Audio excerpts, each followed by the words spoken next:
gentlemen, welcome back to another episode of Noble Conversations. I'm Mike. You're going to meet him in a second, but quick introduction. This, I'd say, fine young man beside me here has more street cred than Martha Stewart. He's done something that Tupac Shakur couldn't do. And if you're wondering what that is, stay tuned because this is the part of the Instagram reel that we're going to cut it so that you follow us for more. That's what you have to do. It's a big hook. Yeah. It's a big hook. It's a lot to live up to. I don't know. Don't put me on that bar. But right now, I'm gonna have Tupac music playing in the background. So many men's my walk-up song. Yeah. the whitest kid from the suburbs of Canada. Canada kids. So let's introduce and why you're here. Give a quick background to everybody watching today, and then we're gonna get into your story because it's deep.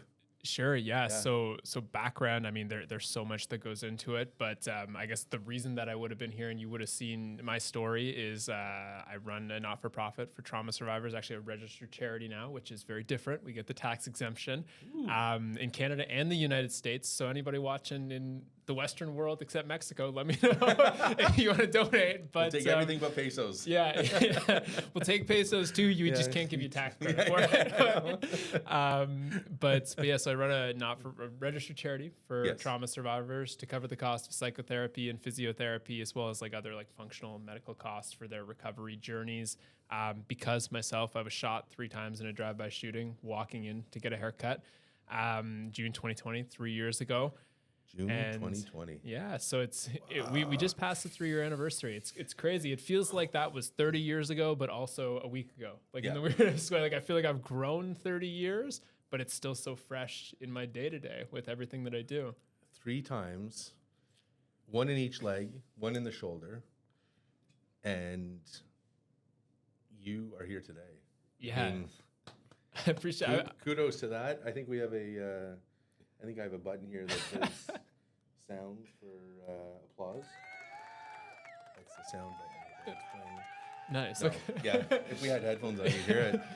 Yeah, the reason I want to have you on is because I heard your story, and first of all, it obviously resonates in the city of Ottawa. You don't hear a ton of drive-by shootings. Thankfully. When someone's going to get their hair cut. Yep. And then you certainly don't hear of what happens to them years after. Even the weeks after. I mean, before we really dive into anything, I know you've got a lot of background with first responders, police officers, firefighters, paramedics, all those kind of individuals. And one thing that people don't realize about those professions is that they save people's lives, they help people, and that they don't know what happens to them. Right. So a lot of people, if you just read the news article from the night of my shooting or when everything happened, you wouldn't have known that I wasn't involved in the shooting. You would have just assumed that I was someone who was maybe a target of the incident who was hit. They would have rushed me to the hospital. They never would have heard me again. Right. For sure. And putting my story out there in the public, I've been able to connect with so many wonderful first responders who were so happy to see that I'm alive. Right. Because there was like hundreds probably on the night that I was there. Right. Absolutely. Given the severity of it. There was some work that, and kudos to Ottawa Police and the dispatch section. They started recognizing that dispatchers were struggling with PTSD as a result of the disconnect between the time of a call to what happened to that patient, and not knowing was very traumatic for those individuals. And they're like, well, what's going on? And so they started recognizing that there was a need for debriefs on these things to help those individuals that were taking the calls and help them through that. So I actually had one officer, and I had tons of officers involved in my case, but I had one officer in particular who was, I think, the second on scene. So he wasn't, one of the police officers stayed with me through the entire night, like Yannick Sharon. You won an award for it. Fantastic guy. Yannick, nice. Truly saved, like literally saved my life, right? Tourniquet on my leg, kept me going. But one of the police officers, I won't name him because I don't know if he's allowed to do this, but like reached out to my family afterwards and basically was like, hey, like, I don't know if Brandon's alive or dead, and I'm really sorry if he's not here, but I had to know because I knew that he was a good kid. We listened to him talk. Like I knew he wasn't involved that night. Is he okay? Like I can't stop thinking about it, right? Like, and fortunately I made it. And at this point, I was in pretty rough shape, but I'd made it through. And I can only imagine how stressful that was on him, even not knowing me or my family, and just the idea that, maybe it didn't go well. Like I so much respect. You can drop that name because he would be allowed to do that. Yeah. He's within his rights to do that. And kudos to the men and women, especially of Ottawa Police that I know, because a lot of them do that. And it's a very, it is something that goes back to the community and really caring about the community that they're involved with and serving, right? So to whoever that person is, later on, if you want to say the name, it's, but kudos to them, because it just goes to show the compassion. They're not just getting a paycheck. And I think the general public sometimes gets caught up in Fox News and, they're just here for a paycheck, or they're this or that. And they don't really realize what they take home at the end of the shift, what it's like to wonder, hey, did this young guy, you're 23 at the time, an innocent bystander, and all of a sudden you have, now it's not just your life that's changed too. Like you are obviously the victim. My family's life changed forever. My family, my your friends. Like anybody, like really anybody in our circle, right? Like you're exposed to this entirely new reality of the world that you never would have seen before, right? Like, and your circle grew exponentially, because then it's not just the circle that you thought of originally. Now all of a sudden that circle is the community that was, a victim as well of another crime, the first responders that were there, the medical staff that were there, and they might have friends or family in that community. So it does grow exponentially with one incident, and it takes that one incident, and obviously yours is a big one, a big one. So why don't we rewind a little bit, and we're getting into some detail there. But so local boy, grew up and raised here.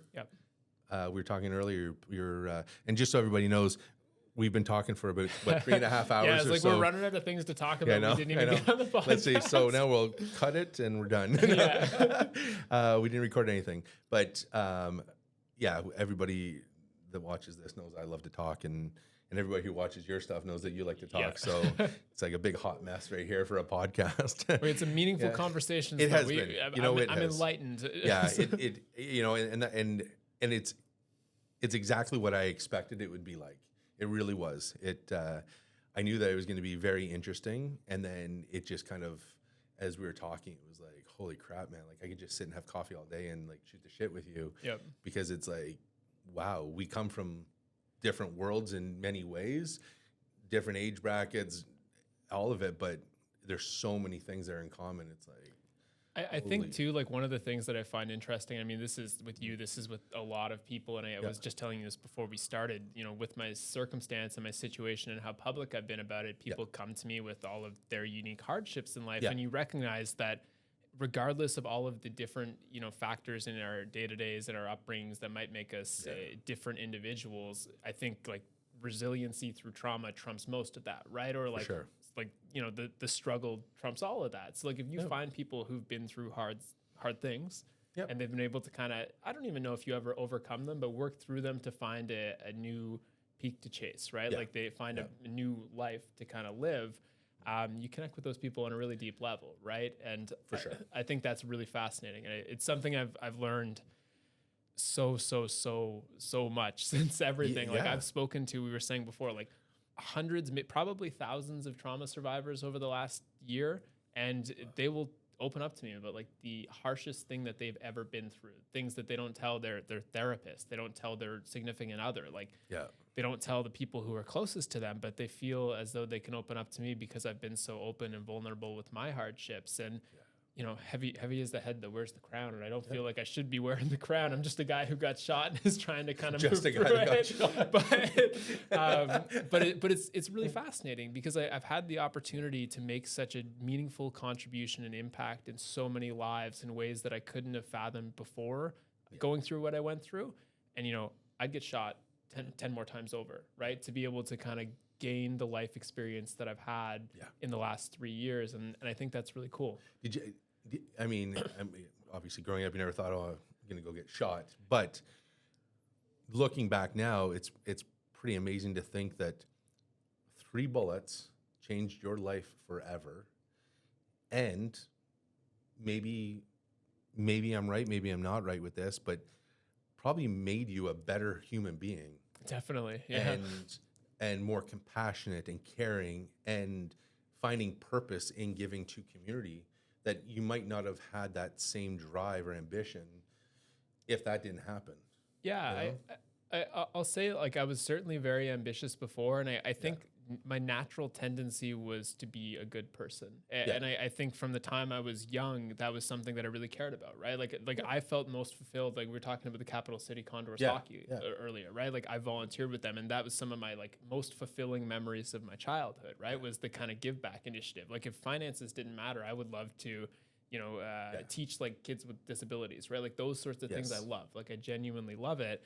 But then as you grow up, especially as a young man in this world, you start to face, I guess, you start to do what you can to assimilate to the social norms of society, right? So at that point, like I was drinking a lot, like I was definitely, trying to be accepted by those around me. And it put me in a position where maybe sometimes I wasn't always the best guy, right? And I think at the core, I was always someone who genuinely, truly cared about others. Like I cared about others more than I cared about myself.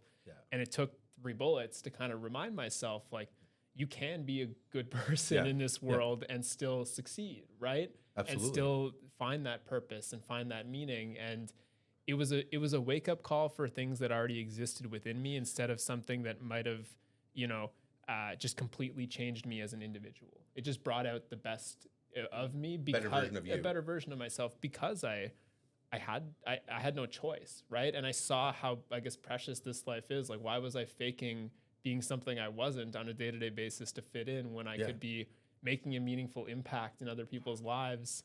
That's powerful. But when you look back at, what was the date? June 29th, 2020. June 29th. 2020. 2020. So June 29th, 2020. You got up that day. You want to go get a haircut. So I went to work. Like it was work from home because it was COVID. So you were with the government? No, I was working at a consulting firm at the time. So private sector, but I just went through my 9 to 5. Your haircut was working from home? Yeah, my hair. Well, 5:45 p.m. I finished my work day. I was a savvy professional at the time. I love it. I finished my work day, and the barbershops were only open for 1 week because we had COVID lockdowns here, right? People forget about that, but the world was fully shut down in June 2020. At least Canada was. I don't know about the world, but Canada was fully shut down. So they opened up barbershops for a week, and Canada Day was coming up. And again, 23-year-old kid at the time, as much as the lockdowns were important, I still was living my life a little bit, right? We had our circles. I wanted to see my friends. We had Canada Day coming up. So I was like, I got to get a fresh fade. I got to look good, right? So 5:45 p.m., I roll up to my barbershop to get a nice haircut. This is a regular barbershop you attend? All the time. All the time. Yeah. So like regular barbershop. You still go there? Barber. I don't. No? I've been back. So I've been back to shoot a podcast there. I've been back to do some videos there. So much respect for the team. I don't think that they were affiliated with what happened to me. Okay. But yes, I don't go get my hair cut there anymore. I found a spot that is a little bit safer? like, I don't know about safer. I don't think it's a dangerous of a spot, but for me, it was just important, I think, in the moving on process of my life to not kind of be circling back there. Did they give you a free haircut? Everybody wants to know. They would have if I would have accepted it from them. But I didn't. Thankfully, I didn't get my hair cut at all. So like I ended up growing back out long for a while. Like now it's cut back down a little bit shorter. It's still long. It was long for a while. So you showed up that day, 5:45. Yeah, I've actually got a funny thing about showing up at 5:45 too. So the only time in my life I've ever stopped for gas being more than a half tank full was that day. So like I finished up work and I driving over and for whatever reason I was like, I gotta get gas. So I stopped, I filled up my gas tank. We're a 3/4 full tank at this point. I stopped, fill it up to a full tank, which made me 5 minutes later to the barber shop, which put me directly in the line of fire instead of inside of the shop at the time of the shooting.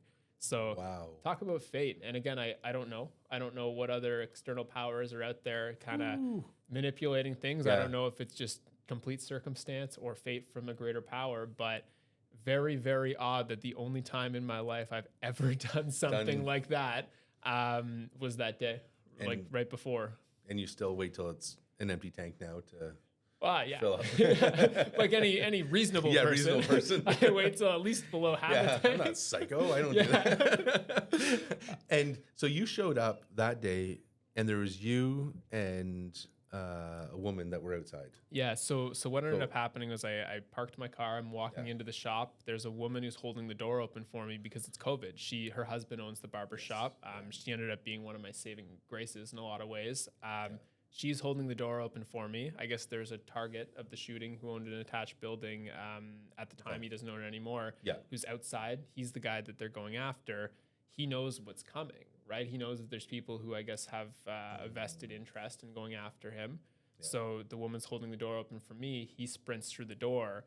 I was lucky enough to kind of like launch me and the woman into the shop. So now I'm third man in as these bullets start flying. Car pulls up, opens fire in the barber shop. This guy's running through. Me, the woman, go into the shop. I get caught third man in, right? So that's where I took most of the bullets at the back of the line. So the guy who's the intended target hauls ass. Oh, yeah. A lot of words I want to say for that. Leaves the two of you to take the bullets. You, at this point, have the woman in front of you. You're shielding her. Well, so she's behind the door. So we kind of like hesitate for a second because you're trying to figure out what's going on, right? And then she kind of like hugs around the door, right? Okay. Like pulls around, and then I threw the two of us in there, right? So I'm last man in. And again, this is what she's told me and what I've seen on the footage. I don't entirely remember this. I didn't set out to be like, I'm going to save this woman's life. Security cameras? It wasn't like something that in my brain I remember being like, I've got to block this woman, It was just, I guess, my natural reaction when I wasn't thinking about it, which is wonderful to know, I think. Got it. So it ended up being the best thing that I could have done though, because I'm sitting on the ground bleeding out at this point, and she now is like running to get towels. So she's got a barbershop, perfect place to get shot. There's towels everywhere. So she runs, grabs some towels. She's compressing the wound on my right leg where I was hit in the femoral arteries. So obviously I'm bleeding out like really, really quickly, right? I'm concerned about the bullet hole in my chest. So she picked the right one. She picked the right one. Wow. She gave me a towel though. So I'm sitting there compressing my chest. She's compressing my leg. I guess people had called the cops at this point, so they're on the way. And everyone else is out of the shop at this point. Where's the guy that ran in first? He ran out the back, and then I believe he just left, so he obviously didn't want to be at the scene anymore. I think he got hit once. I'm not entirely sure, but so I think he was hit, but I don't think it was anything serious. Again, I don't really know kind of what happened with those guys. I was just the dude walking into the barbershop, right? So they're not regulars at my Thursday night men's league games or anything like that. But yeah, so I'm laying on the ground bleeding out. She's compressing my wounds, which is in turn saving my life, right? So I guess if you want to say that I was lucky enough to save hers, she paid the favor back right away, right? So she's holding down towel on my femoral artery, which is just spurting out. I'm holding down towel on my chest, waiting for cops to get there. And you're having some crazy thoughts at this point, but I'm thinking pretty quickly. I'm like, okay, well, this isn't too bad. I'm gonna get some time off work. Like that was like literally my first thoughts. Did you know when you heard the sound that it was gunfire, or were you like, fireworks going off? What's going on? Oh no, I knew immediately it was gunfire. Yeah, it was just I saw the cars pull up and the dudes jump out, and at that point I'm like, okay, this isn't good, So multiple. Yeah, and I don't know exactly the moment that I got hit because the adrenaline kicks in so quickly. So I don't really remember what it doesn't feel like anything that painful to get shot because you're so quickly in a state of adrenaline, right? At least in my experience. So I'm assuming what probably happened was I got hit and then just tunnel vision, right? For the next little bit. So I do remember the whole night pretty pretty clearly given how much blood I Yeah, lost. yeah. But there certainly is some moments that are a little bit foggy, right? Did they give you any indication as to how much blood you actually lost? Yeah. So Yeah. I talked to one of my doctors the day after, and this is including surgeries. So Okay. in that 24-hour window, I had between 4 and 5 liters of blood out, which is all of the blood. That's nothing. Like that's the average human body is 4. So we have a vampire here. But like when I say that, it's important to note that means like when they're doing surgery, they had me on transfusions, sure. right? Like they had me on transfusions when I was being prepped. Like it was like pertinent to my survival, right? So I had so much blood out. I was probably 30 seconds, like not probably. The doctors told me that I was 30 seconds away from bleeding out. So those moments I'm laying on the ground, you know, like I'm contemplating what I'm going to do with all this free time now that I've got work on. And the woman who's got her hand like compressing my wound, she's like, do you want to call anyone? Because in her mind, I'm going to die, right? Like in my mind, I'm fine. In her mind, it's like this poor kid is going to die. So she hands me the phone and she's like, who do you want to call? And I only know one phone number, right? I grew up I'm a millennial. I've got contacts saved on my phones, but I know my mom's number, right? I think as most people would. Yeah. So I call my mom and I'm like, hey mom, it's going to sound crazy. I want you to hear this from me.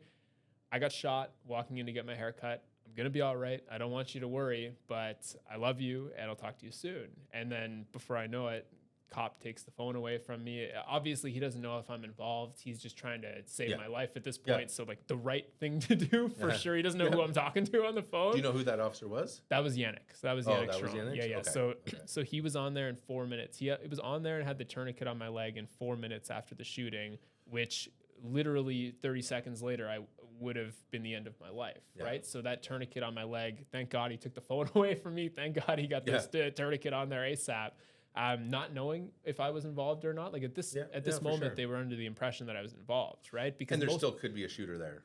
I mean, 100%. There's still, you know, you're out in that environment. There's still a lot of outside sources that could be dangerous. And you do need to treat it like the individual impact is involved, because in 95 out of 100 cases, right, one of the people getting shot was somehow tied to the situation, right? So they questioned me a little bit after saving my life. Like very important to note, saved my life first, and then questioned me. Yeah, certainly they want to ask questions. Because they want to find who did this, right? 100%. So it makes total sense. But anyways, he got the tourniquet on my leg. Now there's like 30 police officers, paramedics, everybody that could possibly be there involved. I'm laying on the ground contemplating life, and at this point I've lost a lot of blood. Like I'm definitely in a weakened state for sure. Even though in my mind I'm all right, I was in a weakened state, and I remember, you know, asking if I was going to die, and he's like, no, like, you'll be fine. I'm like, okay, cool. And then like, as soon as I'm like processing all of this, I remember I kept asking myself, if you die today, are you happy with the legacy you've left on the Peacock last name, right? Which is my family last name. Obviously I'm very, I'm my two biggest role models in life are my dad and my grandfather. And they're just two people who are so wise, so driven. They've sacrificed so much for their family. And you know, for me, my brother, my sister, that I idolized them. And at the time, the answer to that question of whether or not I was comfortable with the legacy I left behind for my family name, it was a resounding no, right? It was, I was always a kid who was expected to do well in life. But also I was a 23-year-old who was working consulting, like a corporate job, just drinking 3 days a week, like, you know, making all right money, but just in a terrible place, right? Like I wasn't happy. I just thought that was what you do, right? Just not your full potential. No, not my full potential. Back at that moment, right? I think it was misguided, because I think for the longest time, you know, I grew up in a house, like I was telling you before, my dad drove for UPS, and my mom didn't work from when I was a kid, and then worked part-time when I was you know, in high school.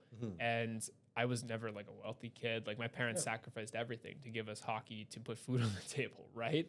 And I was always supposed to be the kid who lived the life that maybe they weren't able to achieve because of you know, how much they cared for us and what they did for us and what they sacrificed for us. So Corporate law was always my plan for the longest time. And then I realized I worked at the Supreme Court when I was 18 years old. Thought law was my passion. Talked to one of the justices on the bench. And I remember it was Justice Cromwell was the guy I spoke with. And he was leaving at the time. And I was helping him out with some of his moves at 18 years old. And we ended up talking quite a few times. And he looks at me, he's like, do you want to be a lawyer? I'm like, yeah, I'm going to be a corporate lawyer. That's the plan since I was 8 years old.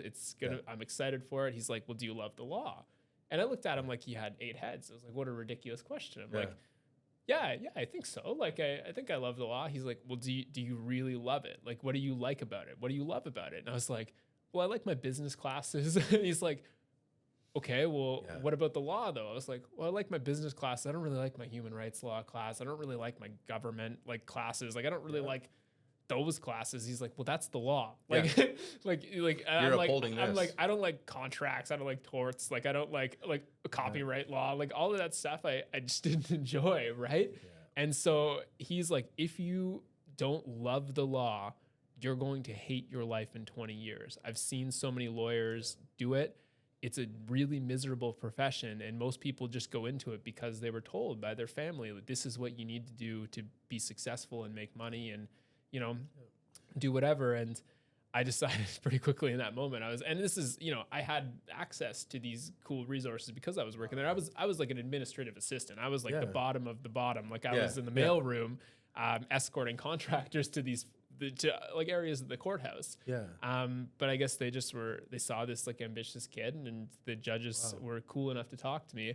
But in that moment I was like, okay, I guess I'm not going to be a lawyer now. I got to figure out what's next. Right. And my parents always saw it as Brandon's going to be the kid to make money. He's going to do well. And so to me, that was, well, I guess I got to be in consulting or some sort of business practice where I get to wear a suit every day and I get to go, spend all day trying to make money so I can live this big, happy, fancy life. Did you feel the pressure though from your family, or did you put that on yourself? I think a combination. I think I probably put it on myself more in the sense that I know my parents would have supported me regardless of what I chose to do in life, but I didn't want to be someone who let them down because I thought that's what they wanted from me. And it was more than just them too, in a weird way. Like when I was a kid, a lot of people really wanted me to succeed, which was really cool, right? Like I was very well spoken, articulate as a kid. I was the kid who was, when I was a kid, my dad used to make me read the encyclopedia to play video games. Like I did all these crazy things, and so I was a pretty smart kid. I was also a tyrant in a lot of ways because I couldn't sit still, couldn't focus, but I was pretty smart.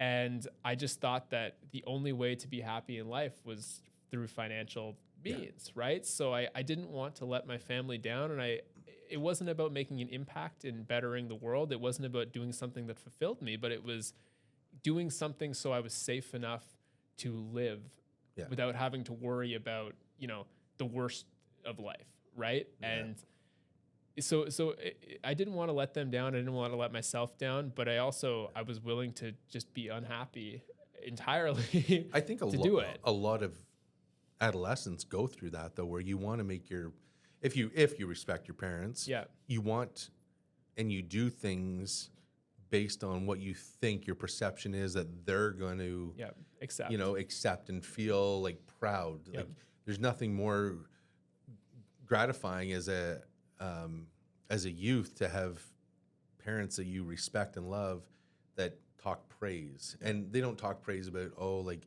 little Johnny got a participation medal. Like they're really proud of things that you're doing, like you and I have very much that in common, where our parents mean everything to us. My father, your dad was a UPS driver for many years. My dad owned a appliance company, and my mother worked with the company as well, but stay-at-home mom raising me, and then got, same as your mom, part-time job, kind of a social thing when she got older, and we just both have that such gratitude and respect for our parents for everything they've done and given for us. And even now I find, where we were talking earlier, like I lost my father 2 years ago to cancer, and I have this other level of feeling of I have to achieve something. It's back to that where I feel like I have to achieve this financial level to make sure that my mother is very well taken care of late in her life. And she would tell me that that's ridiculous. Don't think like that. I'm fine. I can handle my own. But for me as the son, with such respect for her and my father, I always have wanted just to be able to take over and do everything for them.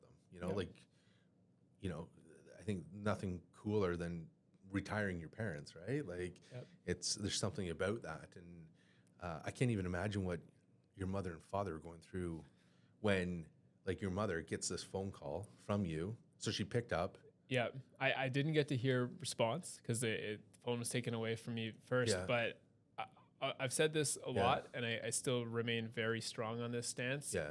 I would rather be the person getting shot 100 times over than the mom, dad, sister, or brother of the person who got shot, right? And the reason I say that is like I'd take a bullet for anyone in my family, right? Like I genuinely care about them that much, and to me, their lives are more valuable than mine, even though, objectively that's probably not true. And everyone would disagree with that in my family. They would say that everyone else's life is more important than theirs. Right. But, I'd rather when you're going through this sort of like immense struggle, like being shot 3 times, let's say, the people who love you want to show up and make your life as easy as possible, but they also can't control how you respond to the situation. Right. So no matter how much care my mom and my dad took of me when I was unable to move, when I was in the worst stages of my recovery, they couldn't show up to physio every day for me. They could encourage me to go. They could bring me there, but they couldn't force me to do the exercises. They couldn't force me to push through the pain and get better.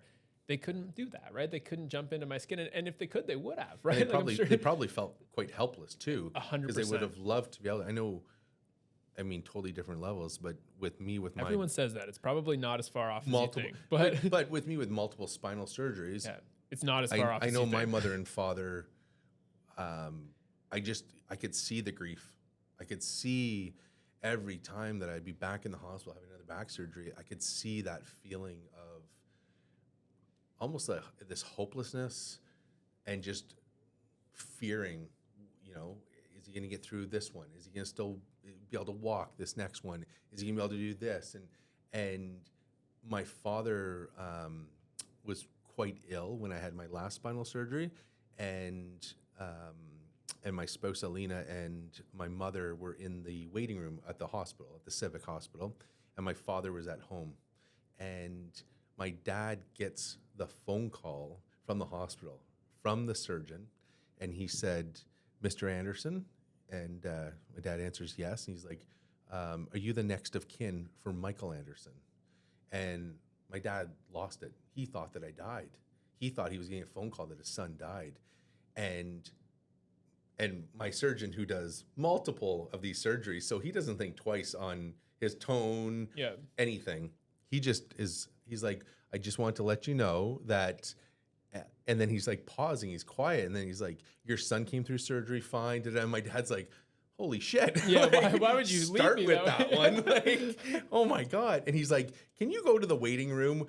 My wife is waiting there, and can you tell her, please? Like, she's been texting, she's panicking, like, tell her, but for him, being the surgeon, second nature. He has these conversations day in and day out.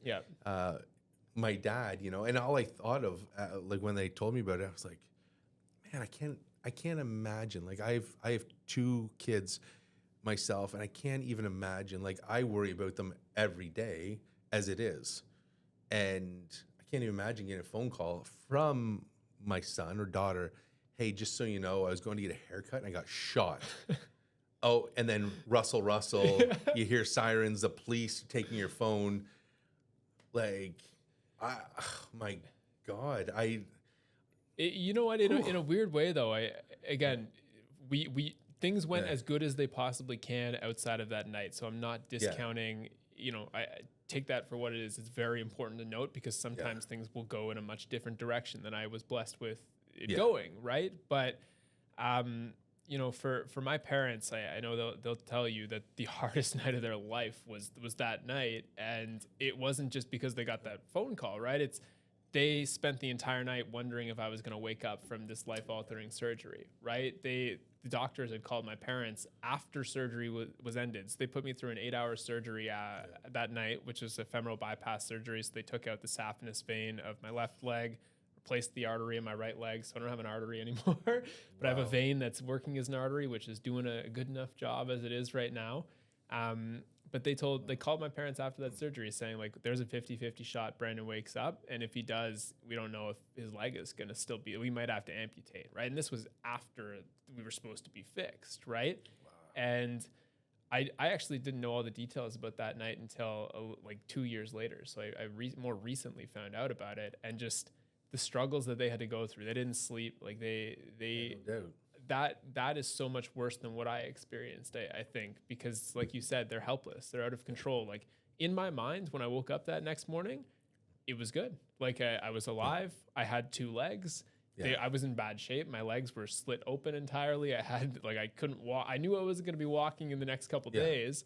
But I knew that over time I'd be able to push myself into recovery. I'd be able to push myself into everything that I desired out of life in spite of my injuries, right? And I was going to find a way.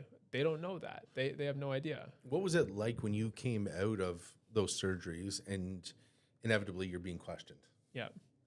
But like by police officers? By police. And going through that experience on your side, what was that like lying there? And you're probably, at the time, you're going to be high as hell from the medication, and you're going, I don't even know what the fuck happened to me. Like, why are you here? Why am I in a hospital bed? Like, completely don't understand what's going on, and yet you're being questioned for involvement purposes as to I think what's going on. I think what I'll say about that is where I was really fortunate. Like, a lot of people who would go through what I went through will not have recollection of the night before, right? Sure. So I was lucky enough to have a very clear memory of everything that led me into surgery that night. Like, I remember being prepped for surgery. I remember my CAT scans before. I remember literally everything until I was knocked out, right? And they basically told me, like, you need to be as cognitively present as you can be, or like you're gonna die, right? Like if you turn off right now, it's over, right? You're not coming back. Yeah. So I have a good memory of everything. So when I woke up the next morning, it wasn't really what happened. I'd already processed what happened. I knew like I was in a bad spot. When I woke up, it was like winning the lottery, right? It was like, well, you know, like I guess I can't move for a while. I want to let my friends know I'm okay. And like, I want to let my family know I'm okay. Like, that's all I cared about. So I woke up and was so desperate to get my phone that like, I wasn't sad. I wasn't confused. I was just like, I've won the jackpot. What's on Instagram?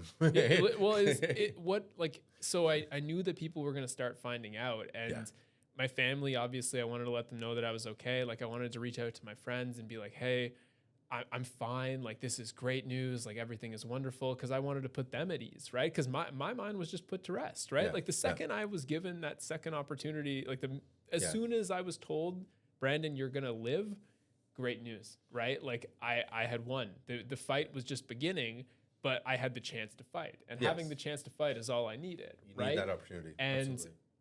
I wanted to let everyone else know to put their mind at ease as well. Right. And like, I remember my friends, I was very fortunate to have like a big friend circle at the time. I still do, who all care about each other pretty deeply. And they were like, we're going to cancel Canada Day. Like, we're not going to see each other. Like, we basically to like pay their respects. I'm like, that's insane. Like, go have fun. Like, that's like I don't want to be a burden. I'm going to be so stressed out laying here in the hospital alone. If you guys are sitting at home, like wallowing, like this is a win. Like, this is a celebration. I'm good. How were you able to get the message out there? Like, what was your means of getting it out there? So you have one sibling, brother. Yep. So you've got brother, mom and dad. Sorry, I have 2 siblings. I have a sister as well. A brother and a sister. Sorry, sister, we forgot about you. Apologize. He loves you. I just I thought he asked if he had a brother. Okay, sorry. Yeah. One brother, one sister, 2 parents. Okay. So they obviously know what's going on.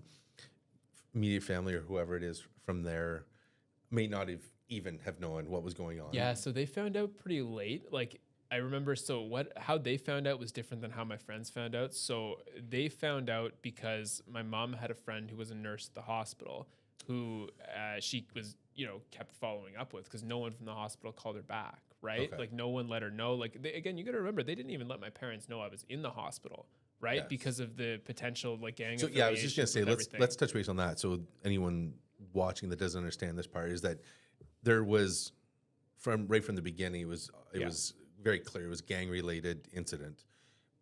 Being it a gang related incident, the police aren't going to be releasing any information, and you would be on a protected watch during that time frame because of the fear that there's going to be a retaliation, and that you yourself are, if you do pull through, that someone's going to want to finish your life, finish the job, I should say. So there's that. So they're not going to release information. So it's going to be very locked down, guarded room. Yeah.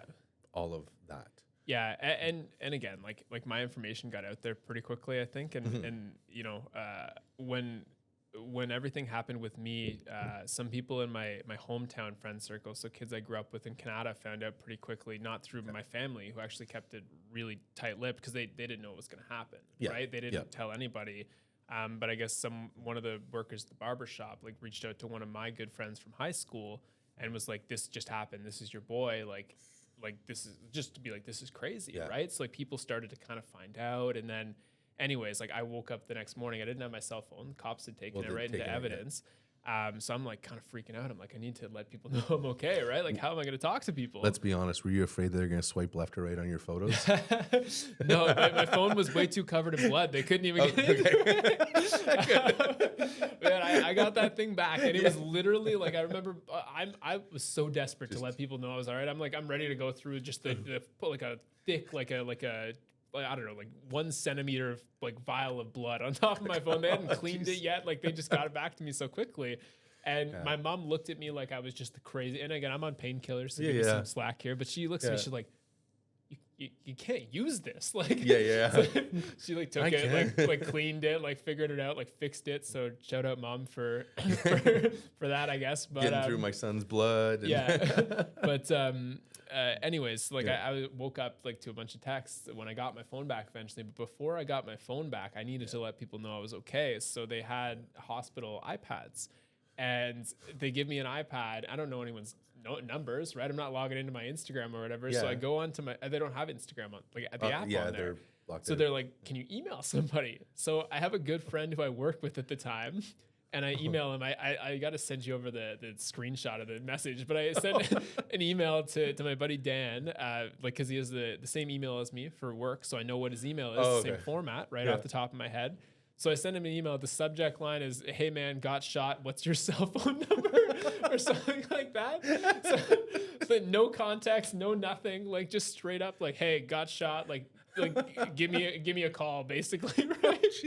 So he responds like almost immediately, like just sends his cell phone number. So I call, like I FaceTime him from the hospital iPad, and I'm like, "Hey buddy, like how's it going?" He's like a ghost. He's like he's the first person to find out. Like no one knows, right? And he's like pale just from seeing me. Like he just like I don't know how like I couldn't have imagined responding to that. You honestly have an absolute terrible way of letting people, "Hey mom, I'm lying on the ground bleeding out. I just got shot. Don't worry about it. I'll be fine." "Hey Dan, just got shot. What's your cell phone?" So and I'm talking like I'm FaceTiming. I've got tubes down my throat. Like I'm like fully hooked up to everything. Right, there's 30 wires behind me. Like I'm on like life support. You can see like in the back, like things are it's going. So I'm just like, "Hey buddy, like how's it going? Like just wanted to let you know like I won't be at work this morning." And he's like, "Can I get the day off?" Like literally, he's like, he's not my boss. He's just like, I'm like, "Yeah, like just let Pauline know." And he's like, what? like, like literally, it's like, what happened? I'm like, it's fine. I'm going to be all right. Don't worry. But I got shot last night. He's like, I can see that. But like, and I'm looking for recommendations for a new barber. Yeah.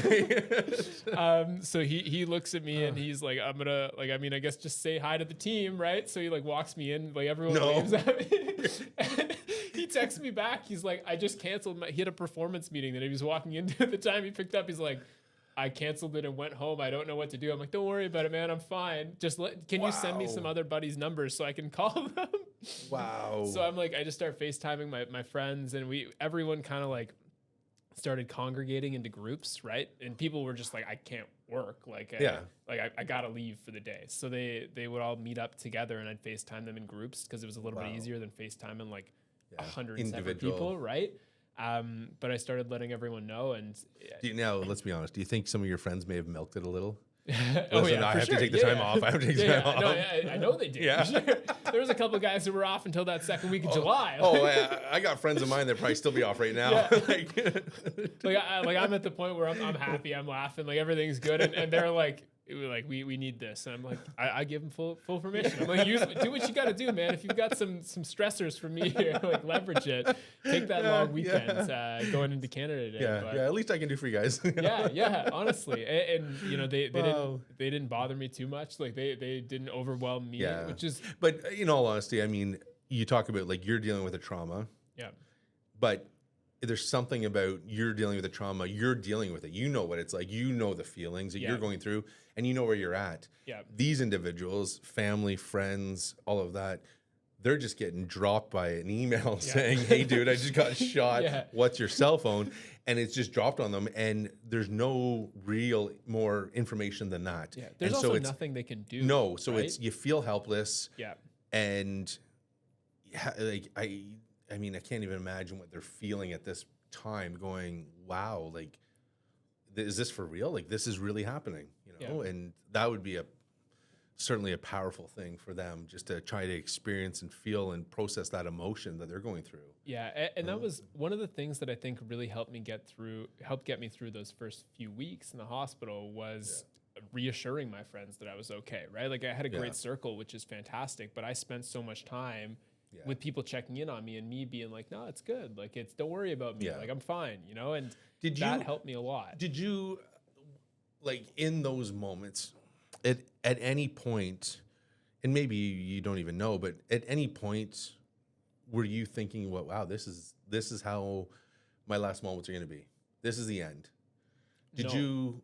And it's a really important question because I think that a big thing that kept me moving through that night, like I told you, when I first asked myself, am I okay with the legacy that I've left behind? The answer was a yes or no. And as soon as that was a no, there was no, I'm going to die tonight. Right. And like, if I died, I died, you know, like going into surgery, the last things I said, and it actually makes me feel like a bit of a coward now because I think it was a bit of a cop out, but I told the surgeons, you know, kill me if you have to, but don't let me lose my leg. Right.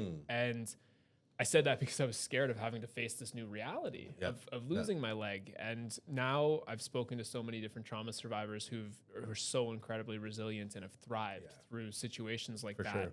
And I'm hopeful that I could have acclimated to that new life. But at the time, those were my last words. So in the moments of the night of the shooting, I wasn't afraid of dying. Dying was almost the easy way out. You know what I mean? I was fighting so hard to be present, to keep, you know, to have this second chance at life that I wanted to close my eyes every second for the last 2 hours, right? It was all I wanted to do. I wanted it to be over. I was in so much pain. I was so overwhelmed. I was scared. I just wanted to die, but I couldn't do that to those around me. Like if it was a fully selfish decision that night, as crazy as it sounds, like I would have just cut it, right?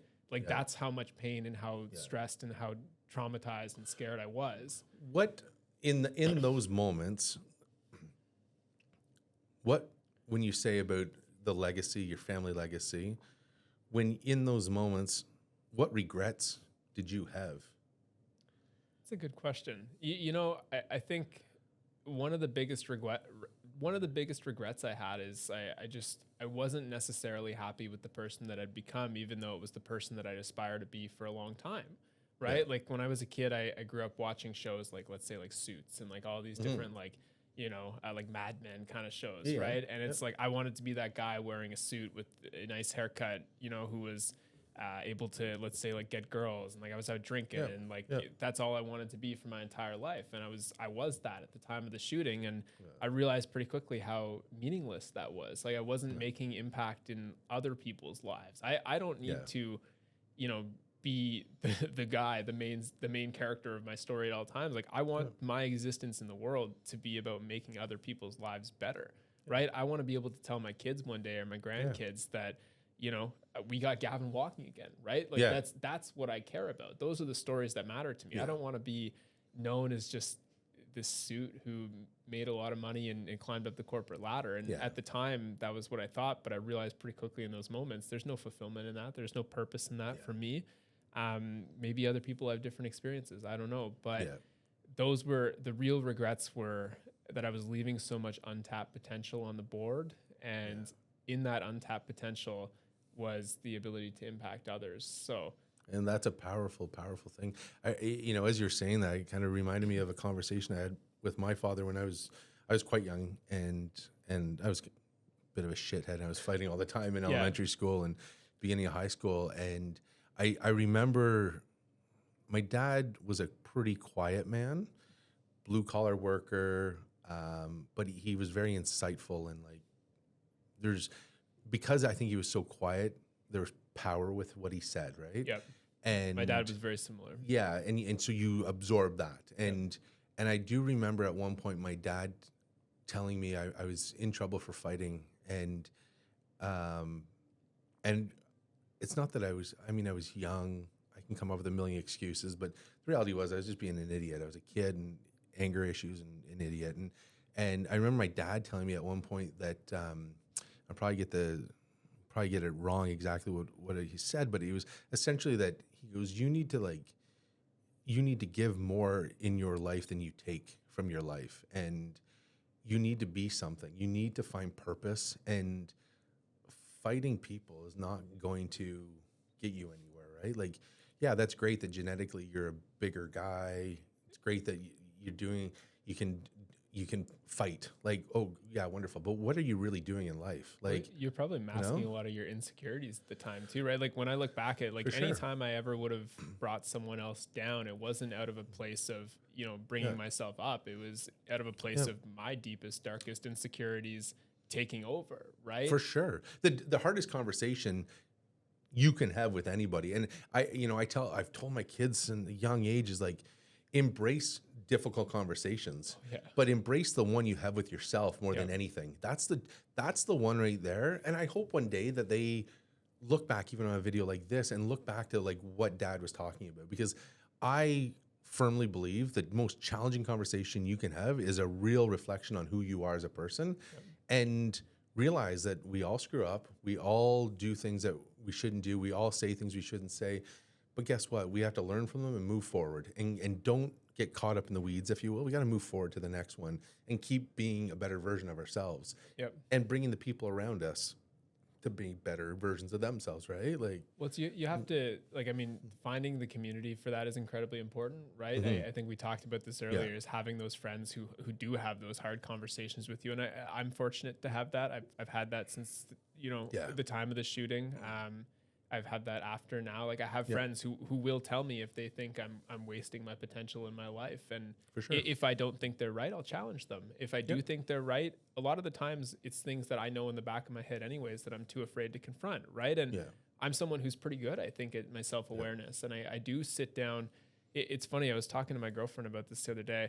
There's this trend where people talk about, you like yelling positive affirmations in the mirror, or saying positive affirmations in the mirror. And for me, I kind of did the opposite. Like I like looking at myself and just thinking about all the things that are wrong with me and all the things that I'm bad at and all of my deepest, darkest insecurities that I wish that no one in the world would ever bring up, right? And I look at that and I try to self-reflect so that I can push myself forward, right? So that I can become the best version of myself. And that's harder than any, friend of mine, no matter what they say, they could tell me the meanest thing that I feel so insecure about. no friend of mine can be harder on myself than I am Than you are. on myself, right? And it's a beautiful thing. And what's actually really cool about that too, and again, I have no idea if there's a correlation here, Yeah. but one of the things that my girlfriend would give me trouble for, or people that care about me will give me trouble for, is like I haven't cried since I was a young kid. I cried maybe when I was 11 when my dog died. That was the last time. And I've been overwhelmed with emotion plenty of times since the shooting. I've been in a really dark place, but when I go into those really dark places and those hard struggles, I get my most clarity of mind. I sit there and I try to feel sorry for myself. I try to like just be consumed by all of the things that are going on in my life. And for whatever reason, I become like overwhelmingly happy, right? I could sit there and make a list of 500 things I struggle with, right? Yeah. All of the things that I'm deepest and darkest, like I'm most afraid of, most insecure about. And if I sit there and I try to think of all of them and try to overwhelm myself and try to feel genuinely sad, I can't. It actually, it does the opposite for me, because now I'm filled with hope, because I can recognize the things that I'm worst at and I know what I need to do to get better, right? Yeah. And that is a beautiful thing. And I think that was something that was put onto me from my dad from a young age, right? Yeah. I remember he used to be very like anti-victim mindset. It was something that he was very important to him. He used to, not like, I don't want to say bully me. He didn't bully me, but he'd like, whenever I was having a tough time with something and I was making something unnecessarily challenging, he'd be like, "Are you struggling with this? Are you struggling with this?" Right? And he'd pick at me. And as a kid, it drove me nuts because I was so competitive and all I wanted to do was win at everything that I did, that it would push me forward. But I recognized from a pretty early age that you can do anything, right? Like you really, really can. And when you go through and you feel sorry for yourself and you find hundreds and hundreds of reasons why you can't succeed and you label them as justifications for why you can't succeed, you'll be really sad. You'll be really miserable. But if you find all the things that are preventing you from success and being happy and living a life that's meaningful and purposeful, and you figure out how to flip them into positives, or you figure out how to work around them to flourish, it's incredibly powerful, right? So framing is all of it. For sure. I think that too many people get caught up in the term of failure. And I tell people all the time, and I would tell my kids at a young age, I'd be like, guys, stop saying like, my son would come home, "Oh, I failed at this." And usually it was a math test or something, because he's always like, math. He's like me, right? Science or math, just terrible at it. But I'd be like, no, there's positive and negative results. And that's what life's all about. You have positive, negative results. And guess what? This is a negative result for you. But if you learn from it and you do better next time, then it's a positive result. Your framing is everything on that. And don't keep putting that affirmation of, for him, it was, "Oh, I failed at this. I failed at this." Well, then you're going to start feeling like that's all you're capable of doing. But if you put it out there, and really the term of fake until you make it, like sometimes you have to do that. Like, hey man, I can be this. Well, I'll even say too, I think one thing that's really cool is like recognizing and celebrating failure. So I don't know if you know who Sarah Blakely is. She's founder of Spanx, like she's like a billionaire, like one of the wealthiest self-made female CEOs. She's fantastic. And her husband is Jesse Itzler, who's a guy that I'm a big follower of, like a massive, massive inspiration for me in my recovery journey was Jesse. And she talks about how when she was a kid, her parents they'd have dinner together and they would go over what they failed at. Like it was something they celebrated, right? It's like, well, this is great because now how do we overcome this, right? Or like, what do we do? And it's reshaping that narrative entirely, not to be like, you're bad at, you failed at it. That's like failure doesn't matter. Whatever, who cares? But they flipped it to be like, okay, well, this is an opportunity for you to grow. It's an opportunity for you to become better. And it's such a small lesson, but when you're a kid and that starts to compound as you grow up, you become less afraid of taking risks, right? And rock bottom is different, right? For everybody, it's funny because when I was a kid, my parents would embrace the failure. And in my head, I just thought that they thought I was stupid, so they're just like, "Oh, we're gonna tell them we embrace it." But as I got older, I started realizing, no, they were showing me that you don't have to have that mindset of failure being, that's terrible, that's awful, you can't do anything from it. You can reframe it to, hey, guess what? You're going to learn from it, you're going to grow from it, and develop and be a better person from that moment. So fail often, fail all the time, fail at everything you do. And take risk and chances, and sometimes they have to be calculated, but sometimes they can be on a whim, and you fail so much that you just get really efficient at failing, but then learning from the failures and then growing yourself as a person. And I've done that my whole life. I continue to. I've failed numerous times employment wise. I failed numerous times throughout my career, my schooling, my education. I've failed numerous times as a parent. And I think that's the hardest one. When you look at that term failure, right? And I'm like, you know, the negative results, Yep. and you're like, oh, what could I have done differently? But when you're dealing with someone else, and especially when you're dealing with adolescents, they don't want to give you another chance. Yep. You know, they look at it as like, oh, dad hates me, or dad does this, or I have high expectations because I know you can be kick-ass at life and you can do amazing things and you can be this and be something. And I try to frame it like that. But when it's someone you love and care, it's so much harder, and it's so Yep. it's deeper, right? Like when I have a negative result on something, if it's just me, it's just me. Yep. I don't look at it anything more than that. I've been very good at that. But when there's something negative that happens, for instance, you know, I have this beautiful clinic, and I've been blessed with amazing people here and people that walk in the door and they're amazing. But in back of my head, you have to look at that risk reward, because that risk might mean business slows for someone who's working here. And that is scary, because you want them to thrive in life.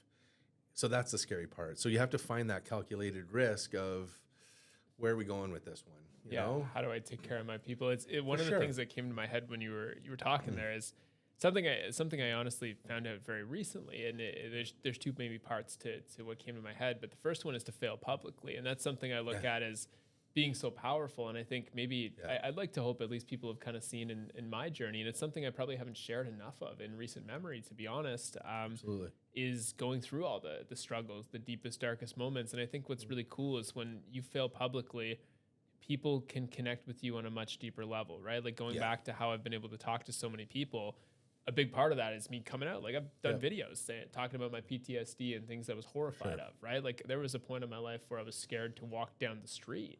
I'd go to the gym and have a full-blown panic attack and have to leave, right? Like I was so scared of living my everyday life because of my neurological deficiencies from the shooting that I was a shadow of myself, right? And I did some crazy shit to try to fix that, right? Like I dove heavy into exposure therapy. I had my roommates popping balloons when I wasn't looking to simulate gunfire. Like I started going for through Vanier at 2 a.m. jogging when I could barely move. So I'd jog like 3K through Vanier at 2 a.m. Because in my mind, I was like, if I'm going to get killed, it's going to be here. Right? So like, I was like, worst case, I die. Sorry for everybody in Vanier listening right now. Like, he also went to Ritchie Street and Penny Drive, and but it's like I did that because you know, in my mind, what's the worst thing that happens? The worst thing that happens is I die. But right now, living in this way is worse than death for me. Like way worse. But you took ownership of that too. That was your way of taking back what you had lost. 100%. You know, and that's a very common practice. Now, I will say it's probably a little extreme the way you did it. Having people, you know, run behind you at 2 a.m. popping balloons maybe would be even more extreme. But and the reality is, it's what you felt you needed to do to get through and get to that next level. Because I think with you, from talking with you today, I think it was pretty obvious that you are not a person that's just comfortable with surviving. You have to thrive. Everything I'm seeing from you, social media and just sitting and talking, you know, throughout the day today, you clearly want to thrive. And it's not just self-thriving. You want to thrive in the sense of being the people around you, bring them up. When you talk about, you know, Gavin earlier, you talk about the young lad from Louisiana. Is it? Lafayette. I think that's Louisiana. America. America. But when you talk about them, it's almost, whether you realize it or not, it's almost like you're talking about your own children. You talk with such pride of, like, you pull out your phone and you're showing videos of the accomplishments that these people are doing, and And I'm standing here looking at you going, you have 3 goddamn bullet holes in yourself, and you're more engaged talking about what these people that were complete strangers to you a few months ago, what they're doing. And, and something I do want to talk about even with this is that something that just kind of struck me is when we were talking about, like, I said, do you know what happened? And do you know what was going on with the shooting? And we were talking about, court, and you're going through that. And we were talking about how that went to trial and the mishaps that happened with that. And that can be another total other conversation because as much as I've been a part of that world, I personally struggle with how broken our judicial system is, and it re-victimizes people over and over again in many ways. And yours, I think, is a very good example of how that exactly could be taken. But you go to trial, you do this, and I'm asking you, like, do you know the people? Did you have interactions with these people? Did you have this, that? And you said that you didn't hold anything against them. Your mother and father would be going to court and sharing the elevator with the individuals accused of shooting you in the same elevator with them, and your mother doesn't hold anything against them. And I think she might hold a little more than I do. But what you were saying to me though was, like, she had said to you, like, to the family, it's the family. I don't hold anything against them. Yeah. What they've done to my boy, obviously, as a parent, is horrific. Yeah. But the fact that you guys aren't holding this grudge against them, and at the end of the day, all you want is to have a better understanding as to. I want to know why people would get to a point where they commit these sorts of acts. And I think one of the things that came up during trial was the defense attorney, I guess, so they were trying to allude to whether or not I could have been involved, right? It was one of their tactics. And the guy brought up, like, is there anyone who you think, based on your history, would be willing to do something like this to you? And I was, like, flabbergasted, right? I was like, do I think there's anybody who I've wronged so deeply in my life that it would justify them attempting to murder me? No, I certainly don't think that, right? And, I want to understand what could prompt someone to go so far and beyond. And one of the things we were talking about earlier is putting my story out there so publicly. I've spoken to so many people I never would have even imagined talking to, right? Like, I'm talking guys who were gang members in Chicago, Baltimore, like South Africa, like all over the world, people who are legitimately in these, like, very, very, very different communities than where I grew up. And they've come to me and said, this is my story. I got shot 3 times. I got shot 5 times. I got shot 2 times in this situation. I grew up in this. I don't know how to get out. What do I do? Like, I look at your story and I draw so much from it, and I wish I could be as strong as you. And I look at that as, like, brother, like, how can I help? Right? And I want to understand. And who knows? I don't know the people who shot me. Like, I have no affiliation with them. I want to understand what could have prompted them to that point more than I want to have their heads at trial, right? And I think that's something that I think is I hope at least is healthy in the healing process, because like we talked about earlier too, no matter what those guys did to me, they're not accountable for all my struggles, right? Like, I'm the only one who's accountable to myself at the end of the day. They could have put me in a really hard situation, but every day that I didn't show up in rehab, every day that I let them take my life from me, that's on me, right? That's not on them. And something I tell all the kids that I work with, and I've got kids who I work with who are paralyzed, who are quadriplegics, going through way worse things than I went through, like way, way, way harder struggles than I went through. And I think that message still remains incredibly important, right? Because you could sit there every day thinking of the people that wronged you and why you're not successful and why it's their fault. Or you can figure out how to flourish amidst the struggle and amidst their impact on your life, right? And I think that's not only the most healing thing, but I think it's the most healthy thing as well. And I'm just curious by nature, right? I don't, yeah. I'm not angry at these people for being in the Yeah. situation that put them there. I just want to know what that is and how we can stop people from going that way. Go moving that route. forward. Did you have, and we said off camera, I said to you, you know, unfortunately, I don't think that with them not being incarcerated, that would have been one opportunity for you to be able to have a discussion with them. Yeah. Because they're tried and convicted by their peers. Yeah. And that's an opportunity for you then where there's already guilt associated with them. Yeah. For you to talk to them. Where they have been released. Yeah.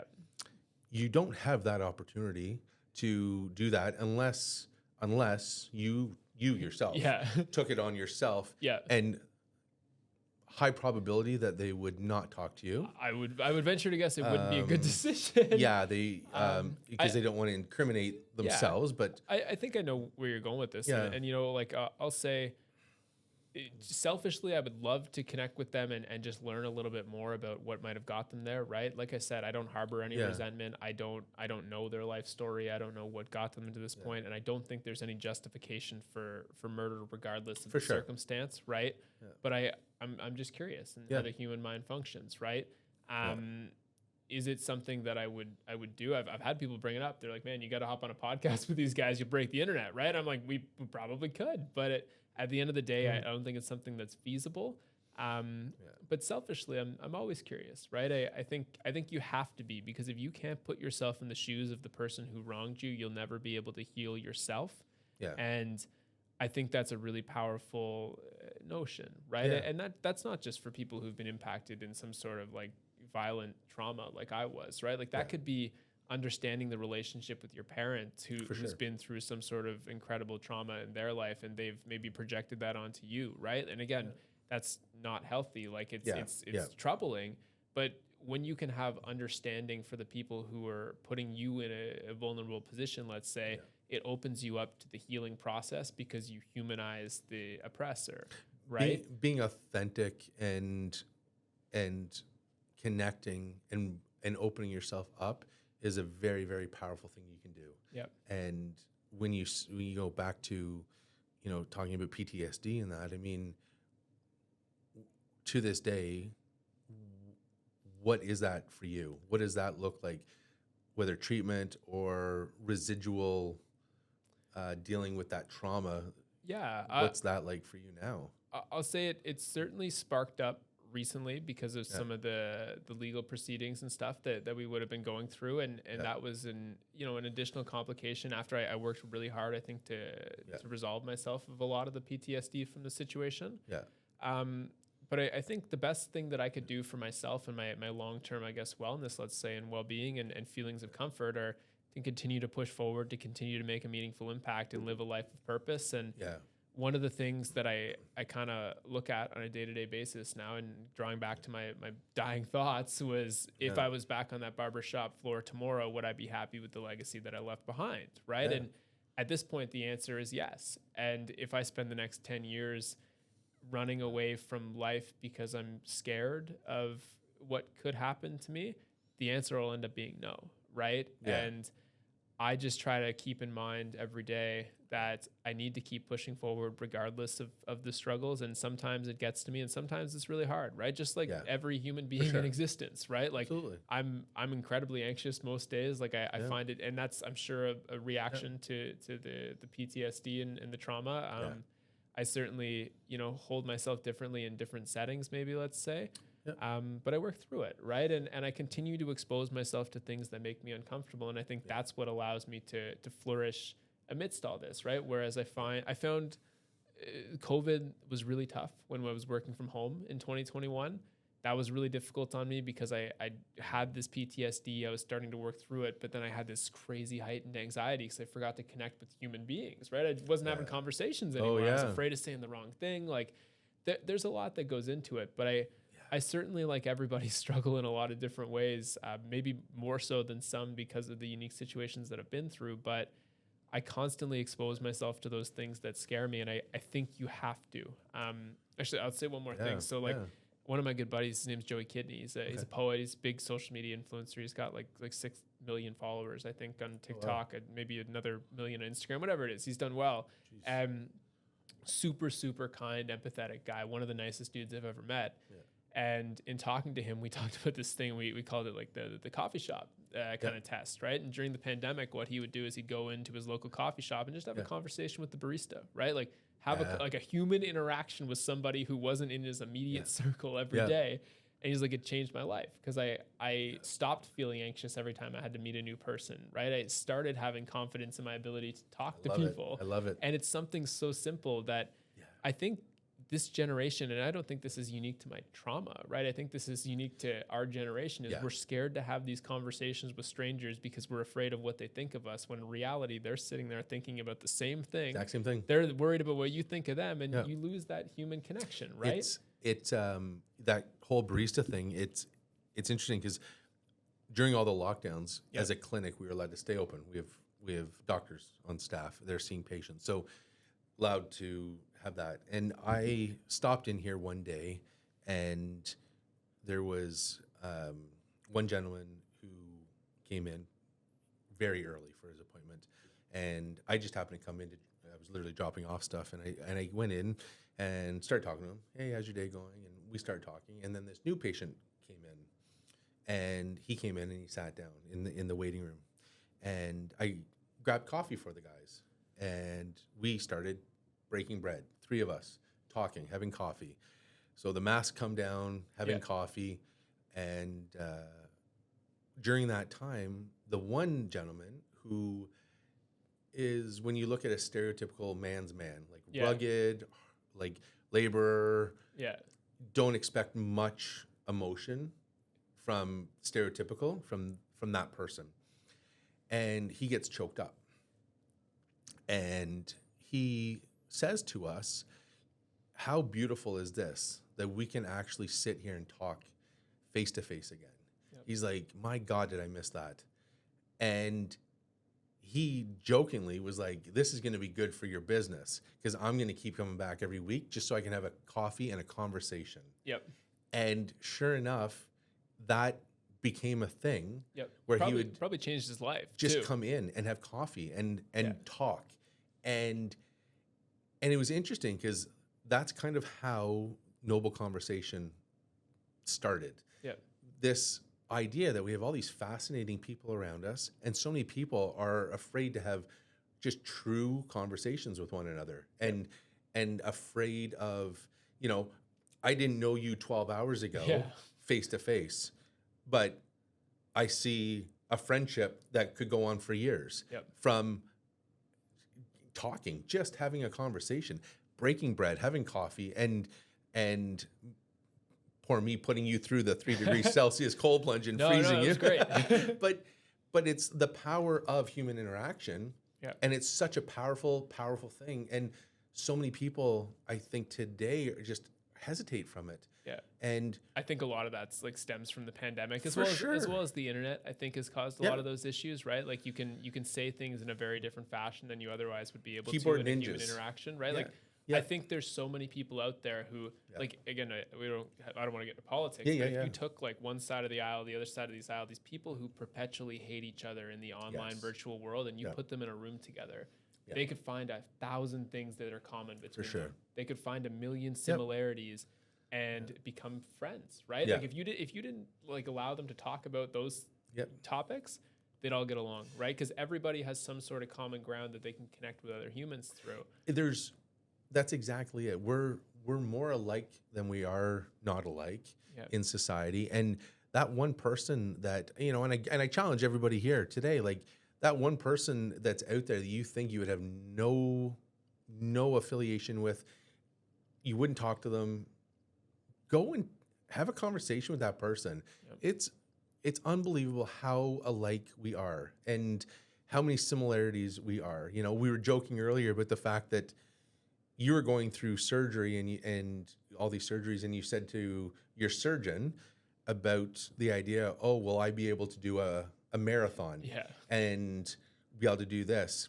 And the one doctor said to you, there's absolutely no way, you're not going to be able to do this. You can't do it. And you're like, well, I just this morning ran a half marathon. Yeah, my ECG test. Yeah. Exactly. And so they were dead set that you're not going to be able to run. And I joked with you because I said the exact same thing to my surgeon. I said, so after this next spinal surgery, will I be able to run a marathon? But the difference was, same answer. No, you're not going to be. The difference was he looked at me up and down and really judged me for my size. Just physically, he goes, there's a weight limit to marathon running. I was like, you can still do it. I've seen some heavy guys. I don't know. No. My back would blow out. My knees would be gone. I just duct tape myself to you and we'd be good. You just get like a really low cadence and you're like, you're like, I'm a speed walker now. A little bit. Yeah. You laugh, but a lot of the older Boston Marathon runners kill it. They'll do like a 20 kilometer, like I don't know, kilometer on, kilometer off, like all the way through, like 20K of running. I'd break my hips. I'm not getting into that one, but you know, it comes back to like when we were saying about conversations with people and like there's so many things that are alike. If we just take time to get to know the person across from us. Open yourself up, right? I think one of the things that we see, I think through the like indoctrination of internet, and you got to remember too, I mean, the algorithm is something that's really fascinating. And I remember my sister's in university right now, and she's in law, similar to what I was. And she was talking about what they're teaching about social media algorithms. And I happen to know how algorithms work to a relative degree because we've spent so much time studying them. And it's pretty straightforward, right? If you watch content, that content will be recommended on your page, right? Sure. It comes at the end of the day. That's how simple it is. And they're being taught in school now that it's like a right-wing propaganda machine, which I think is kind of crazy, right? But it starts to build this kind of resentment. And I guess on top of that, what ends up happening is people, this is where it's problematic, is people will consume content. They'll only see one side of the aisle, right? They'll only see, extreme one, extreme the other, because in for media to sell, you have to elicit an emotional engagement to the content itself, right? That's how it really does well. That's why you see, forest fires in BC trending as a top priority, right? That's why you see, a lot of trivial issues get blown to the top because they elicit that emotional response to it. And it's a really disappointing thing because now you get people who are in their online echo chambers, they're working from home, they're not experiencing human interaction with others. And they see this and they're like, well, all people who think this one common thing are bad. Instead of thinking, maybe all people who think this one common thing just have this one set of circumstances that makes this a priority to them. Right. Yeah. And it's a really dangerous world.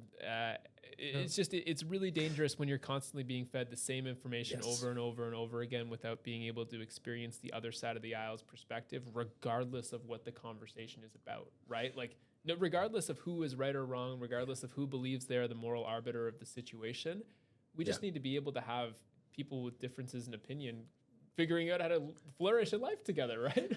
If that's it, if people would just take time to appreciate differences within, be happy to be wrong or recognize that they're different. Or that you're different. And that's what's so beautiful. Nobody wants a bunch of mics. You know what I mean? Like, it's the worst thing for the world ever. It is. It really is. AI coming might robots and nobody will be in the Boston Marathon anymore. And but the reality is, you've got a 2-year window to I know. We can do this.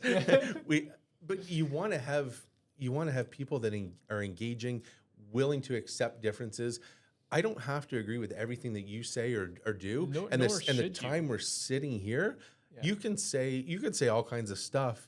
And I would embrace it. Like, you could say the craziest things to me right now, but you know what? If that's what you believe and that's what you truly, I might question and ask about it because as you should. I'm intrigued. Yeah. But at no time am I, or should I, try to force your belief system push it on you. Like, no, you're absolutely wrong. You're an idiot for this, and just shove it down. Like, oh no, it's terrible. Yep. We're not going to foster in growth, any growth, you or I, if we continue to do that. And I think a lot of society is doing that. We have a lot of keyboard ninjas that you and I could talk to them face to face, and they would be pleasant as could be. Yep. You get them on a keyboard, and they're just typing away. Hate this, hate that. Well, it's not even it's just awful. Like that's incredibly important, but it's also, you got to remember the players at the top are the ones who they stand to benefit the most from division, right? And again, like, I'm not saying like some conspiracy. I don't know if there's not like some puppet master at the top playing this, right? But if you look at the way that media organizations operate. Like I said, elicit emotional response equals best way to sell, equals highest revenue, equals most money out to shareholders, right? Like it's very, very simple kind of like equation, simple math, right? Right. Yeah, it is. So like when you're able to think about it like that, you recognize maybe these people don't have my best interest in mind, right? They don't have the best interests of society in mind. And a guy who talks about it, so like Chris Cuomo talked about it. And Chris Cuomo is a guy I grew up, not necessarily overly fond of, and I listened to him talk, and he's entirely different in an organic setting than he is on his media outlet when he was working with CNN, right? And I found that fascinating because he was talking about these things. He's like, I couldn't be my genuine human self because it didn't drive revenue for the business and I would have lost my job, right? And it's unfortunate that that's how it operates. And it's like that for Fox News, CNN, like all across the aisle. But even with like Chris Cuomo is a great example because I look at that and I have a hard time respecting what he has done because he's saying that now that he's not being paid. And so how authentic is he really? And how truthful is anything coming from him? Is truth equated to dollar amounts? What's truth? And what's his line with that? For years, he was the face. He was saying this. But behind the scenes, it's coming out more that, wait a minute, none of that was reality. None of that was, quote, what do we believe now? Is that really the way he believed, or is now what he really believes? Like, and that's where people being authentic, it's hard. You have to see through the division there. You have to see through what they're actually saying. You have to see through, we talked about it earlier, but you look at, heaven forbid, I don't want to get banned off of YouTube or anything like that, but you look at some big pharma companies said X, Y, and Z that it's a good comment. We should talk a little bit about that because I think we're both very passionate about that. Yeah, you and me in the health world certainly affected by it, where you see this, not even arguably the largest criminal organization as far as charges and convictions that have been put against a company with being big pharma is what they are.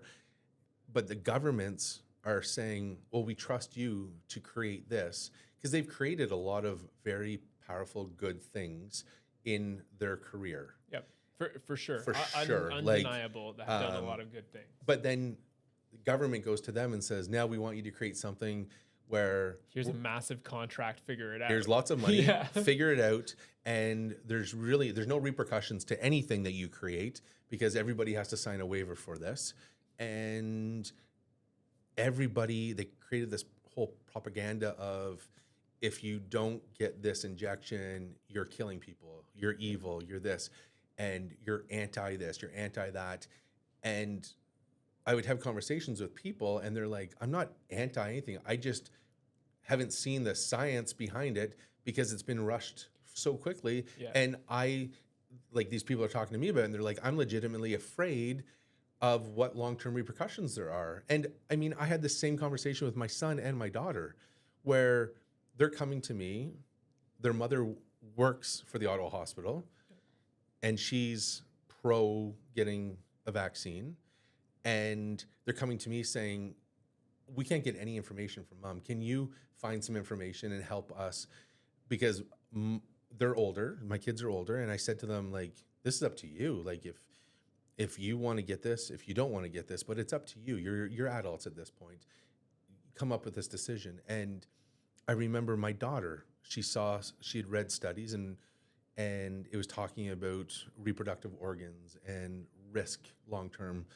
And she's like, I'm scared. She's like, I want to be able to have children and I'm afraid.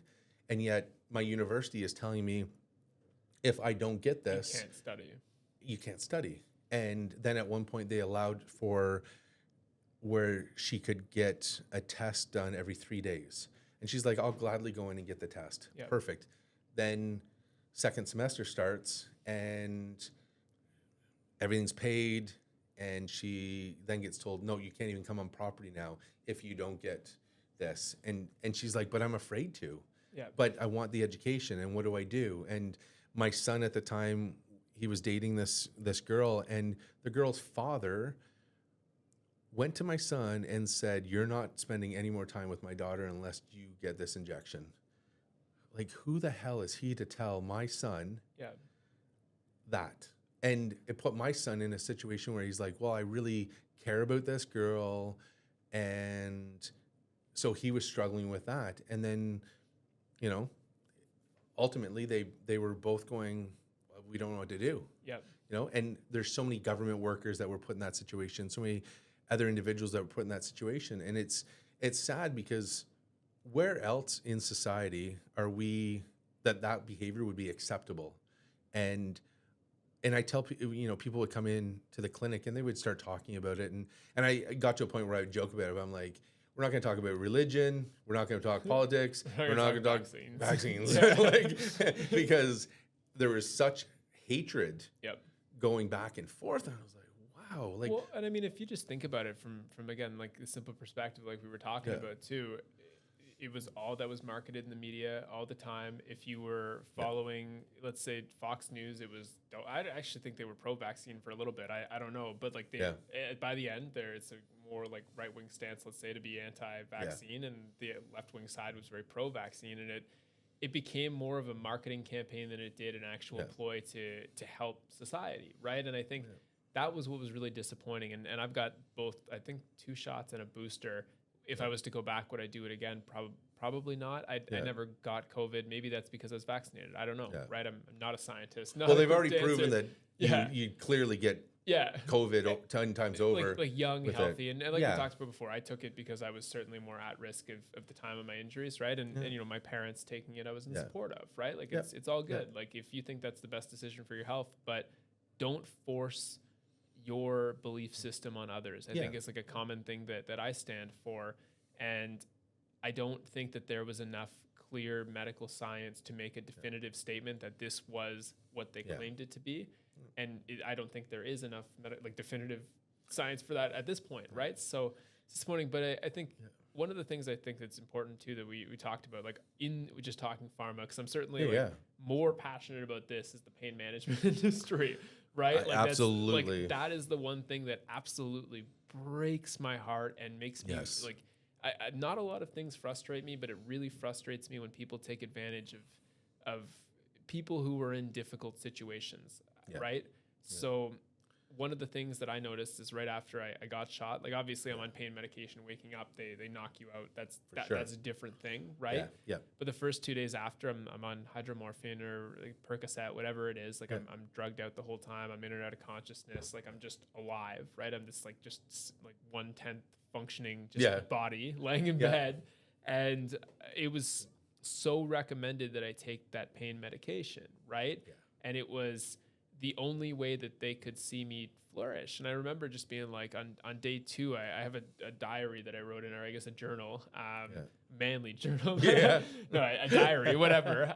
So I'm writing in it while I'm in the hospital, and I'm tracking everything. And I remember like the first couple of days, it's like chicken scratch. You can barely read it because I'm so like, I just saw a dragon. But it flew through. Literally, it was like, I'm writing and I'm like, just had this crazy dream. Like I was running, playing with my friends. I was like, everything was normal. Everything was so good. And then I woke up, and in my mind that killed me. Right. Cause like all I wanted to do was escape the reality of my circumstances. All I wanted to do was close my eyes again and be running and playing soccer, playing football, playing hockey, like doing my normal life.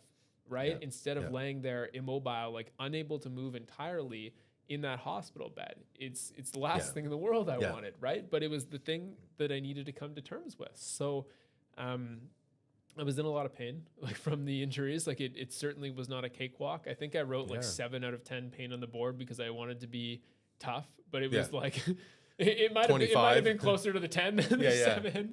But I remember opting out of pain meds on day 3 in the hospital, right? And I did that because I was reading Mike Magilak's book at the time, like I told you about. Who talks about his struggle with pain medication and other drugs, right? That kind of stemmed from some injuries that he had. But B, I wanted to be present, right? Like I was telling you, the last thing that my dad said to me before I went into surgery, he looked at me, he said, "How are you feeling?" Right? And I looked at him, I said, not too good, you know, Yeah. like the pain's really starting to set in. The tourniquet is starting to cut off all the, like everything to like going through my leg. It's really starting to hurt. And he looked at me and just great news, like big smile on his face. Like I just told him I won the lottery. Yeah. And he was like, if you still got pain, you still got a leg. The second you stop feeling that pain is when you really got to be worried. Right. And that changed everything in my life, really. But in the days to follow, I opted out of that pain medication and I sat there in pain. I didn't sleep. I didn't eat. Like I couldn't do anything. I was just literally in bed in pain, reading, or, you know, I watched a lot of Grey's Anatomy too. So I didn't just read, but it really, that the closest maybe I've come PhD during, like the closest I maybe came to crying was watching a dude get like pierced in the femoral artery and dying in Grey's while I was in the hospital. His artery blew and he died. And I'm sitting there, I'm like, so you can die from this. Yeah, like, Dr. Gray told me I could die. Shit, like I'm sitting there, I'm like, am I in like a simulated reality here? Like, You're clicking the panic button. Doctor, come in. Is this true? Can this happen? But anyways, like I wanted to be present, and being in pain allowed me to have a clear mind, if that made sense. Like I wanted to escape the reality, but I was forced to be there. Right. For sure. As I was forced to be there, I was forced to figure out, how are we going to get through this, right? I can't just live my life taking Percocet, closing my eyes and running again, right? Like that's a crazy, sad reality in my opinion. So I started to love the pain, right? And it was so incredibly easy to access these pain medications and you know, put in your face and advertised. And I speak to hundreds and hundreds of trauma survivors a year. And most of the ones who've recovered successfully have the same take as me on this. They're very anti the pain medication. And a lot of the ones I've talked to, I mean, there's one guy who I talked to who was in a really difficult situation, for what it's worth, a really, really difficult situation physically. But he was so severely on pain medication. Like we set up one of my guys, Gavin, who's one of my grantees. I'm very passionate about this mentorship of trauma survivors. It's honestly something that I want to start doing more of. If I could make that my profession and my career for the rest of my life, it would be my dream come true, right? To make that impact and live my life doing it. But I want to start getting my guys to connect with other people as well, because I think it's a big part of the healing process, right? Is to not just help yourself, but help somebody else, right? That's huge. So I set Gavin up with him, and I remember I had a conversation with him the week before, and I was like, this kid he's not doing too well. He's in a really bad spot. He didn't speak very much, and I could tell he was on a lot of painkillers, but again, I'm not a doctor. I can't make recommendations or anything. But his mom asked me, she's like, I don't know what to do. Like, you know, it'd been like six or 8 months since his incident, and he's still like just in that state of life. And when you're that far down, it's really hard to get out, right? And I told her, I'm like, I can't tell you this for fact. I'm not a doctor. I make that very clear. For sure. But if that was me, I would only be able to function and potentially regain anything in my life if I was present in my mind, right? And Gavin got on the call with him the next week, and you know, we had a hard time getting a call with him, even though he was trying to help for free, right? And had a hard time getting on the call, and he just called me back, and he was so sad. He's like, I don't know how I can help. Like I don't, because he's so like drugged up. I can't connect with him, right? And it broke my heart because it broke his heart, right? Like he wanted to help so bad. He was so excited. Like he was like, I'm a year and a half in now. I'm making progress. I get to help someone else make this same progress as me. He was so happy about it. And I was happy about it because I know that Gavin needs to do that for his next steps too, right? And anyways, it didn't end up working out. And I think pain medication was the thing for that. Again, speculative. I don't know that for fact, but I'd say, in my non-medical opinion, very confident in that. But I've also spoken to so many trauma survivors, like one of my buddies, Jason, who stabbed in the heart. You know, like his story's crazy. He got stabbed in the heart. He was going through like open heart surgery, and he had like paralysis where like the medication wore off during his surgery. So some of the craziest things ever. One of the most just well-spoken, articulate guys I've ever met in my life. Has so much flourished in his situation. How do you get stabbed? Let's rewind here. Jason. Wow. It's just, I have so many crazy stories. What happened for him to get stabbed in the heart? He I think he's like a property manager. I think he runs a company in property management. It might not be property management. I don't know, but he was going to a guy's house one day to bring him an extra key because he was locked out, and literally this dude was just having like a mental breakdown and just ran up and stabbed him. Like no affiliation, like a psychotic break. Wow. And he's got a crazy story, but you know, in talking to him, same thing. He's like, you know, pain. We need to stay away from the pain medication. We need to be present. We need to be, you know, hard on ourselves and also be accountable to ourselves and find that greater purpose, right? And when you can find that, no matter how dark and difficult your situation is, you will thrive through it, right? There is no way you can't, because you're chasing something that's more meaningful than your existence, right? Whereas if you sit there on pain medication feeling, even if your situation is really, really, really, really hard, like something I couldn't even imagine having gone through what I went through, like let's say like, you know, becoming a quadriplegic or something like that, you have to find that purpose. I've talked to many quads, honestly, and some of them have worked. One of the girls I've spoken with, her name's Erin. Like she was a quadriplegic, told she'd never walk again, and is now literally walking, right? Has access to her hands. Like she can do like jumps. Like she's making crazy progress, right? And it's inspiring, but things can happen, amazing. Right? You just need to continue pushing yourself to make them a reality. And if you sit there on pain medication on your couch feeling sorry for the hardships you've gone through, it's not, at the end of the day, like I'm not going to sit at home, you know, in sorrow because your life is so bad. Like you're only hurting yourself, right? And that's the thing that breaks my heart more than anything is no matter, you know, like I want to see people win. I want to see good people win, regardless of what their circumstances are. And if you don't allow yourself that or afford yourself that opportunity, there's nothing I think that is more devastating. That is so much worse than the injury you sustained. It's so much worse than, you know, anything that I could even fathom is watching somebody waste a really good human life, because I have friends who've gone through stuff and haven't made it, right? And they would do everything they could, I'm sure, to come back and have that chance no matter how hard it is, right? It's it's sad to see someone go through something traumatic, but it's even harder to see them get caught up in that and feel like there's no hope, there's no promise for them in the future, and for them to get spiraling downward from that feeling it's awful to see. Well, and this is one that this honestly might ruffle some feathers, but I truly believe it to be important is I don't think your recovery is about you, right? And I know sometimes people will think that's controversial and they'll dispute me on this, but I talk to Gavin and Sam and the kids that I work with all the time is, you know, for Gavin, like it's about your girlfriend, man. It's about your family. It's about the people who are inspired by you. Like that's why you push, right? Like your goal isn't to walk again so you can walk again. Your goal is to walk again so you can walk your daughter down the aisle one day, right? Like when you have one, like your goal is to walk again so you can get up on that stage at your wedding one day and be a part of it, right? Like your goal is to lift those, your goal is to get back to the highest functioning version of yourself so you can bring up the people that you care about. And I think sometimes when you get caught up in the difficulties of your situation, you by proxy bring those people down, right? And to me, that wasn't an option. You know, like after I was at my parents' place for 2 months when I couldn't move, like, and I'm talking like, man, like, and maybe it's a little bit gross, but like, I couldn't leave my bedroom. So like, I've got a toilet in the bedroom. My mom's got to like literally change it for me. Like doing all this crazy stuff for me. Like I'm peeing into a jar, like a 2-liter like jar, right? Cause like I literally can't move out of bed. I'm so beat up.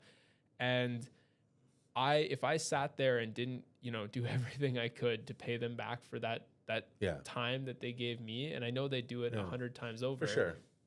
I would have felt really guilty about it. But when you were 4, they thought that was the last time they were going to have to change your diaper, right? Like 100%. They were supposed to be the next ones, you know? But it's like, I want to do it so my parent, and my mom will always worry about me, and I'm sure my dad will too. And that's, you know, just what being a parent is, I'm sure. But I want to do everything I can so they don't have to feel like that, right? I want them to just be comfortable and able to live their own lives because they know that Brandon's doing well, right?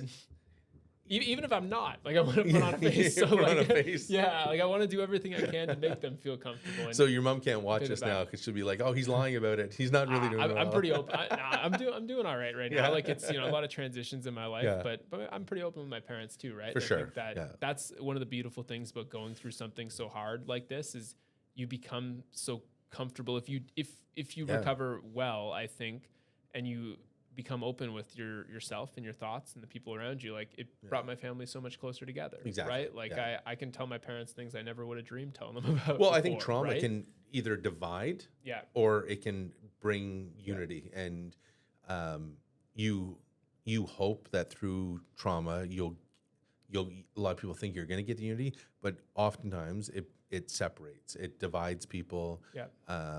Well, I think it comes back to the resentment factor, right? Like if you, like, let's say my parents, my dad took the summer off work and he drove me every single day. Like, he drove me to the other side of town. I grew up in Canada. My physio is in Orleans, right? Yes. He drove me to Orleans 30 minutes every day, waited 5 hours for me to be done physio, like waited all day. Like, he'd go do whatever he had to every single day. He could basically took his job off for the summer and was just my chauffeur, right? Yeah. And I don't know exactly where it was going with that point, but like he was willing to sacrifice, and he could have been resentful to me if I didn't give it everything that I had in those sessions, right? Because I took a lot of I took a lot of their life from them, right? And I took a lot of their life when I was a kid, but like for sure, that they signed up for that. All kids, maybe not. Yeah, fair. Could have been a party in one night. It happens. Yeah, maybe we're finding out some information, but like if my dad sacrificed that much for me and he felt like I wasn't giving my best effort to repay him for that time that he invested in me, I think it could have certainly strained relationships. I don't know that it would have in my case, but I see how it can. For sure. And I think that's where, the message becomes like, you show up for the people you love. You don't show up for yourself. And when you do that, I think it allows trauma and hardship and struggle to bring you closer together. I think that I believe in that, but I also believe you do have to show up for yourself too, because you have to know self-worth. You have to know value. Like earlier, I corrected you when you were talking about bottom of the totem pole. Yeah. And I was like, right away, I jumped on you for that one. I was like, no. I'm like, reword that. Just, and for me, you have to show up for yourself as a person and know what you're worth. Know that you have value, and know that, like, in your situation, for instance, you show up for yourself, you become a better version of yourself, then you can put it out there and help people. Then you have an opportunity to do that. But if you're a broken version of yourself, you're of no use to the other people. If the person that is sitting across me today got addicted to the painkillers, you're not showing up for Gavin. And Gavin is not showing up for the next person. And that is a chain reaction that you're not going to think of in the moment, obviously, but you have to think of yourself. And it's stupid analogy, I guess, but when the plane's going down, you grab the mask, you put it on yourself. Because if you can't breathe, then guess what? You can't the help. person beside you can't help. And you really, and I look at things like that, is that there's, for me, and I mean, mine is like this much of what you've gone through, but Stop saying that. It's but, yours is hard too. I know, like I can't even imagine anything to do with the spine. But that as and that was my reality. But forcing myself to go in and train, and forcing myself to do the extra workout and to do this and to do that, when, just like you're sore, you're tired. Let's be honest, we probably both wept at times and played the pity me, poor me. Way more than I'd like to admit, for sure. Yeah, all of that. But at the end of the day, we kept doing it, because at the end of the day, I think both of us knew that we had a bigger purpose. And where we weren't going to do any good in society if we stayed there. So we have to push forward and have to do that. And when we talked earlier about what people don't understand about trauma and what it's like day to day. I mean, I'm sure day to day you go through a whole lot of shit that camera, when it's not on, that phone is in front of you, people don't have a clue. you know, if people came in today and they see the two of us having coffee, talking, laughing, they're like, oh, cool. Like Yeah. on I the, wish I was as happy as these guys. yeah, but they would look on the outside and they would hear some of your stories of engagement with, you know, millionaires and billionaires and these very influential individuals, and how you're helping Gavin, you're helping this person, helping Sam, you're doing all of these things. And then they would look at me and be like, oh, he has this health clinic and he had a career and now he decided to do a health clinic.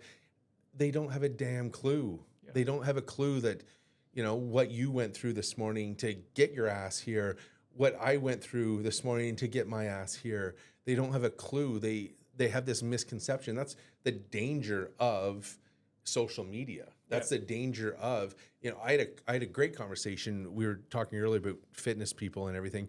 And I remember when Chris Bumstead he had just placed second at the Olympia. And Chris and we were talking, and he said to me, and it just always resonated with me. He's like, I wish people understood that social media is not real. And here he is with however many million followers at this point. Yeah. And I'm like, wow, that's like, I knew it in the back of my head, but to hear someone who has like a huge following, he's like, yeah, they see me lifting weights. They see that they don't know the struggles or this and that. And it's not that he was looking for that pity or anything like that. It's just that what he's saying is that what you see in a short little clip is not reality. There's so many people that you look and you see them, and you see them on a clip with perfect makeup on, their hair's done perfect, they have the newest outfit, whatever it is, but you don't have a clue what they're going through. You don't have a clue that they're in a change room at Holt Renfrew and just put the outfit on to quick grab a photo and then leave. Yep. Or they find a Lamborghini in a parking lot and then they take their photo with it, and or all these things. It's fake. Yep. And unfortunately, there's a whole generation of people that look up to that. Yep. And they don't see the reality of it. Like, I have such respect for, there's one woman on, I have such respect for some people on social media, but this one particular woman, she puts herself out there talking about body images. And she puts herself out there and she'll put a photo of her just sitting there, and she'll be like this, and there'll be lines and rolls. And then she's like, but then if I do this and this, and I move this way, and then I take the angle from here, and it looks like this professional photo. Yeah. And she's like, yeah, girls, it's not real. Like, that photo is just an angle. Yeah. This is really what I look like. And it's a beautiful thing, because it's, you talk about the ultimate in positivity towards female images. She's being real. She's like, yeah, this is real. You don't have to have what some people perceive as a perfect body. You don't have to have this, you don't have to have that, you know, and those are the kind of influencers, if you will, that I think are amazing. Like, well, I love that. I think it's really interesting too, because like, one thing I'll say is recently, and again, like, admitting your flaws is incredibly important. In recent memory, I quit my job, right, to run my charity full time, and I've got two of my closest friends who certainly hold me accountable for everything, right? Yeah. And I remember, like, the last little bit, I've been putting on like a face, like, you know, everything's going so well, like with the 75 hard challenge, with, you know, like quitting my job and running the charity full time and trying to grow in those regards. And I'm telling them, you know, like, life is good. Like, you know, like it's tough, but I can do it. Like, you know, basically just talking about how great things are going for me. And these are two of my closest friends, right? And they're both built incredibly successful businesses. Yeah. And I remember we got breakfast earlier last week, and probably the most impactful conversation I've had in the last year. And they're just like, man, like, when are you going to stop lying to us? You know, like we know you're full of shit, and we love you. We want to see you succeed, but there's no way things are going as good for you as you're talking about right now. And it's kind of pissing us off that you're lying to us, because we care about you. We will love you in the struggle. We'll love you in the success, but we want you to be honest with us. We don't want you to be faking it to us. And it caught me off guard, because I had just created this reality in my head that wasn't true. Right. Like, I get it. Like, this whole, like, the positivity and stuff being important, but like, I had convinced myself that things were going so well, even when they weren't. And I forgot about the struggles, you know, that are associated with them.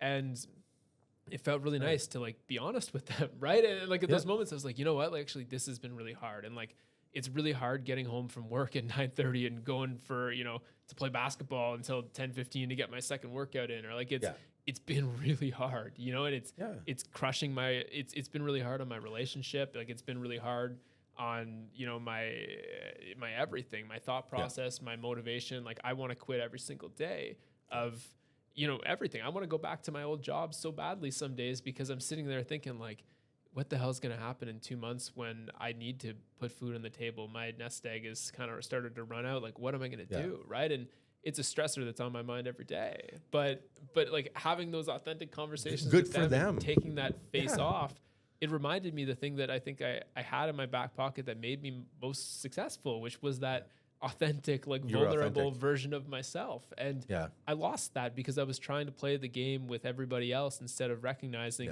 the things that made me great was my ability to connect with people, right? And connect through struggle. And that's not only the thing that made me stand out, but the thing that I was happiest doing, right? But also what's nice about it is that, and what, from an outsider looking in on your content, because I don't even know how I came across your content. It was some random thing, the algorithm, I guess. Okay. But what I loved about your content was that you're real, you're authentic, and you're like, this sucks. This is this is that. And I was like, you're damn right, because. But I always make sure to talk about how you get over it, right? You won't see a video of me saying this sucks and like feel bad for me. I'll be like, this sucks. But I was just going to say exactly that. I was just going to say, but it was never the victim. It was never the, I want a pity party for me. Yeah. It was, this is reality. Don't think that this is not reality. And it's okay that this is reality. I'm fine with this, And that's the thing that I loved about it, because so often people will have the poor me. Yeah. And it's fine to live in that moment for a while. That's totally acceptable. I give myself an hour after something really bad happens. I was gonna. I give, and again, maybe everyone's time range can be different, but like, I sit there and I literally just feel bad for myself for an hour. I'll go on a walk or something. I'll think about how the world is coming down around me and how tough my life is, and then after that hour, I'll look at my watch, and by the end of it, I'm usually fired up because I'm like, well, I guess like now we fix it, Yeah. And that's exactly it, right? And so many people will get caught up in that, and that's when that negativity will foster negativity, and that negativity will draw more negativity from other people. Yep. And you'll see this negativity spiraling out of control. But when you hear of individuals that are just unapologetic, this is what I'm going through, this is the way it is right now. And what's beautiful about that is I would be doing this here, for instance, or wherever I was, and I'd be like, yeah, there's a struggle, that's a struggle. And it's not to be like, oh, poor me. I don't want that. You want to connect with but people, I want people to understand, listen, like, I kind of get what you're going through. Like, we're sitting here, we've been freaking 2 hours crushing it on this, and my back is killing me. Yeah. That's the reality of it. That's a reality that I have in life now, that if I sit for 30 minutes or more, like my back starts hurting. That's reality. That's my normal now. And that's fine. I can go through that every so often. I can go through that. You're going to go through stages in your life where there's different things that are going to affect you. Yeah. Long term, for instance, I'm sure. I'm sitting here like, my foot's cramping a little bit too. Like long term, I'm sure there's repercussions to for sure being shot 3 times. Yeah. Don't go out and do it. I know I've made it sound it sounds cool. Appealing, but it's a cool thing to do. Yeah, don't do it. Bad advice. Yeah. Just don't try and go and get shot. Yeah. But there is long-term repercussions. But I think what will draw people to you is the fact that you're being authentic about it. And you know what? Let's say kudos to your 2 buddies for calling you out, because I told you earlier, man, my best of friends are the ones that I get pissed off at the most. Yep. And because they will draw me back, be like, listen. Well, and I think what was really cool about it too, and really, really beautiful about it, honestly, is the way that they brought it up to me.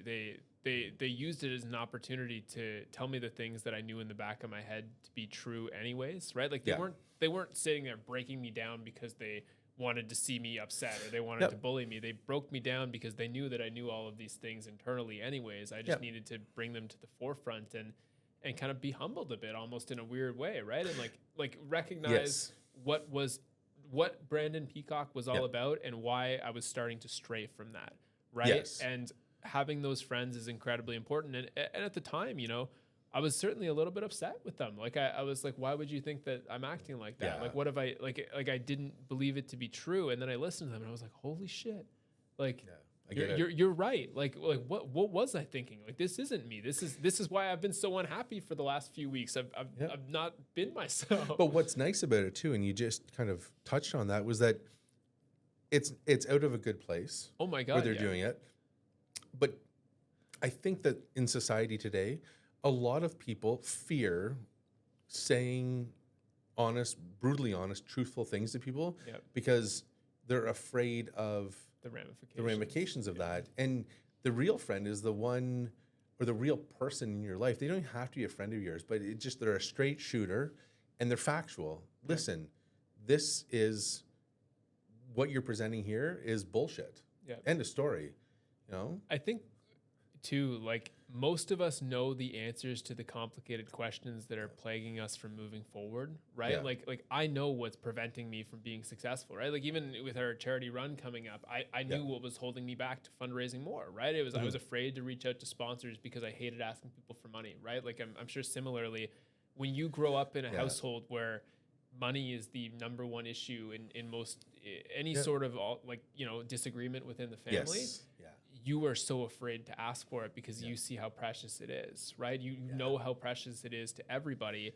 And I fortunately had those friends who were like, you gotta just do it, right? Like, and the worst people say is no. The best people say is like, yes, I'm excited to support your cause. I probably asked like 75, 80 people for money, got 30 of them back. We're like, yeah, we'd love to support you, man. Yeah. That's awesome, right? And that's incredible. And the people who weren't, they weren't like, I hate you, please don't ever bother me again. They were just like, we can't right now. We've already given out our charitable contributions for the year. And I took it, no stress. And that's, and that's a good point too. Like approaching that is that, and Lena says this, she's the one that's drawn that to me, is that your insecurities around finances, you need to drop. Yeah. And you need, because I tend to be the giver where I want to give people treatments. Yeah. And I might be smart in certain business aspects, but at the same time, I can be very stupid, in that sense too. But again, it's because I do want to help. And also at the same time, I hate asking for money as a business. Right. So I'm thankful for, having a full group of front desk people that deal with all that, right? Like, so that's the nice part. But the other part when we were talking about was the, with your run coming, when's the date? October 7th. October 7th. And we're going to speak about it in a second. But so October 2nd, or 7th, sorry, October 7th being the end of a fiscal year for businesses is extremely challenging, because you want to touch base with them in the first 3 months. Like the quarter itself is when most businesses put out their fundraising stuff, like to businesses and things like that. And it's interesting, as you were saying that, I was like, yeah, we've been approached by so many charities. Yeah. Probably amazing causes too. And they are. And you want to help them all. Yeah. I mean, we're in our infancy. We're 2 years into a business. I mean, we're still paying for stuff, right? So so we're not a Spotify, you know what I mean? Absorbing amounts of money. But the one thing that I've learned about it is that it's hard when you see all these great charities that approach you, all these great charitable organizations, and you're like, wow, I want to help this, I want to help that. And with my work with the Ride for Dad, being a co-chair for the Ride for Dad for prostate cancer research, I learned from that organization that we want it, like June is our ride, but we're starting our fundraising team. They're out there at the beginning of the year, and they are pavement running, hitting it hard. They're even getting the name out there at the end of a fiscal year, because you want to touch base with those big sponsors and get things firmed up in that first quarter, where where they have the money, 100%, right? and you firm it up, you move forward. So like moving forward with you with Hit the Ground Running, that's important for you guys to understand that and put it out there and get like, have tiers to it. You have your lead where you have that, in your website, you have it laid out.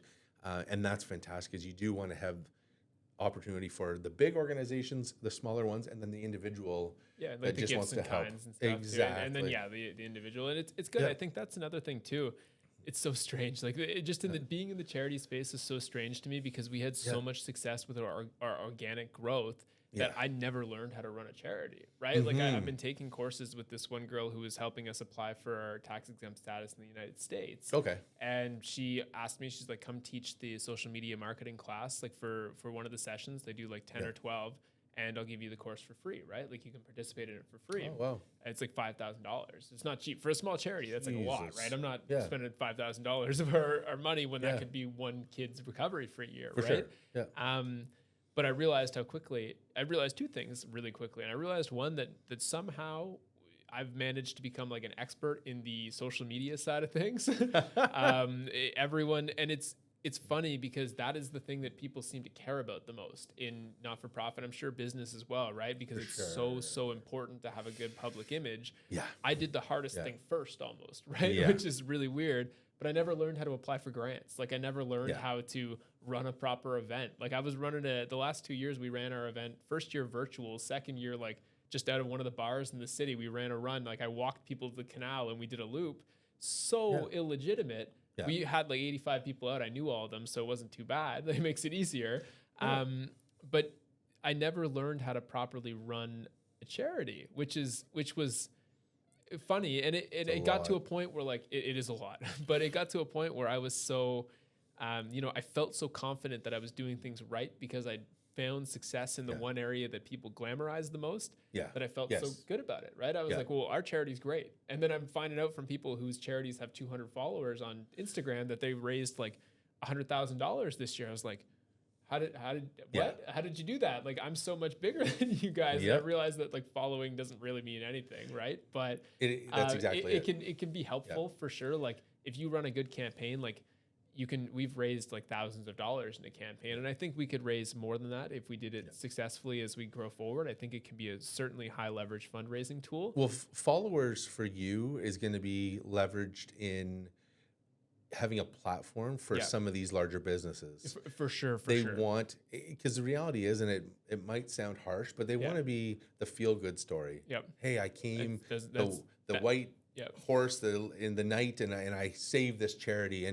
And sometimes, not all the time, but sometimes you'll have, they're doing it because of what clout you can bring. Yeah, well, so that's actually something we really, from the start, valued, right? And I recognize I worked at Canadian Blood Services before, and they don't have a prerogative to push anything on their social media channels that could be even remotely controversial, that could spark engagement, right? Yeah. Because they have so much government funding, right? Like, why would they risk that ever to create any sort of like, meaningful, impactful content, which frustrated me when I worked there because there's so many incredible stories. It's such a wonderful cause that should be shared with the world that aren't always shared in the most proper ways, but that's a whole different thing. Mm-hmm.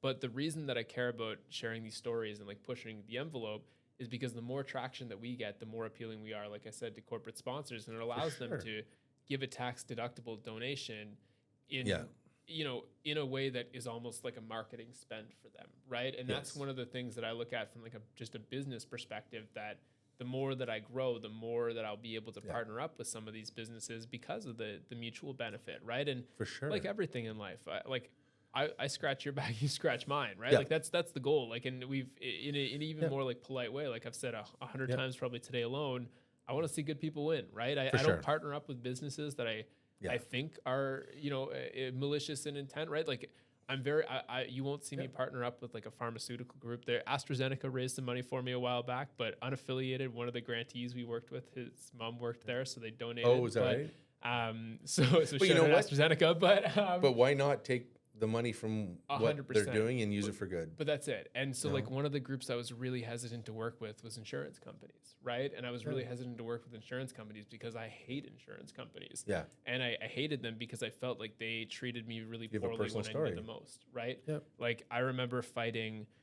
So my physiotherapist, when I stopped working with my friend, like they were working me out one day a week for the first 2 months of my recovery, which is not enough, right? Like their goal was to get me back to desk shape, and then they approved me for the next level up in the plan, which is they gave me 2 days a week. My physio said that we need Brandon in here 3 days a week for the next, I think, like 24 weeks, and they were like, "We'll give you 2 days a week for the next 8."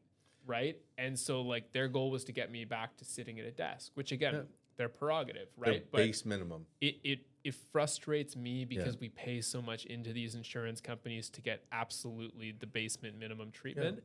But then I found an insurance company in Ottawa, Scrivens Insurance, where one of my friends works, who shout out Scrivens Insurance, I guess, who are incredible, right? Like genuinely good people who were appalled by that story because they want to see people like me thrive. And they donated to the cause this year. They're one of our sponsors for the run. Yeah. But I made sure I vetted them beforehand to know that I was getting in business with people that I trusted. Because there is certain groups out there, and I won't say names, but there's certain groups out there who support a lot of charities. They do all this great work. And then when push comes to shove and people are impacted and their lives are on the line, will cheap out as much as they possibly can. And I see that with kids like Gavin, you know, whose insurance company cut him off because he wasn't making immediate progress and was told he'd be paralyzed. Like they just stopped paying for him because he wasn't he wasn't making progress. The second you stop making immediate progress, you're cut off, right? I had the same conversations with the insurance company with me, where it was so frustrating to me. And I would sit and I'd be on the phone and I'd be like, please grant me every day that I can go in. Like every day, grant me so that I can go in there and do the work and get better, because I'm sick of feeling and living like this. And I know there's better things that I can do. And I would tell them, I know that your our camera went off. Great. Oh no. Oh no. That's so, but I would say, I know where you're coming from. What your goal is just to get me back to the bare minimum. That's not cool. You know? Well, that's the entire reason I started my organization. Keep talking. Right? Get this camera. Exactly. I wonder is it dead, you think? No, this is a...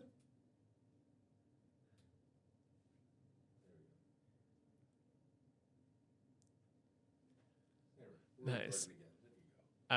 Oh yeah, nice. It's plugged in too. Okay. But where was I? Insurance companies.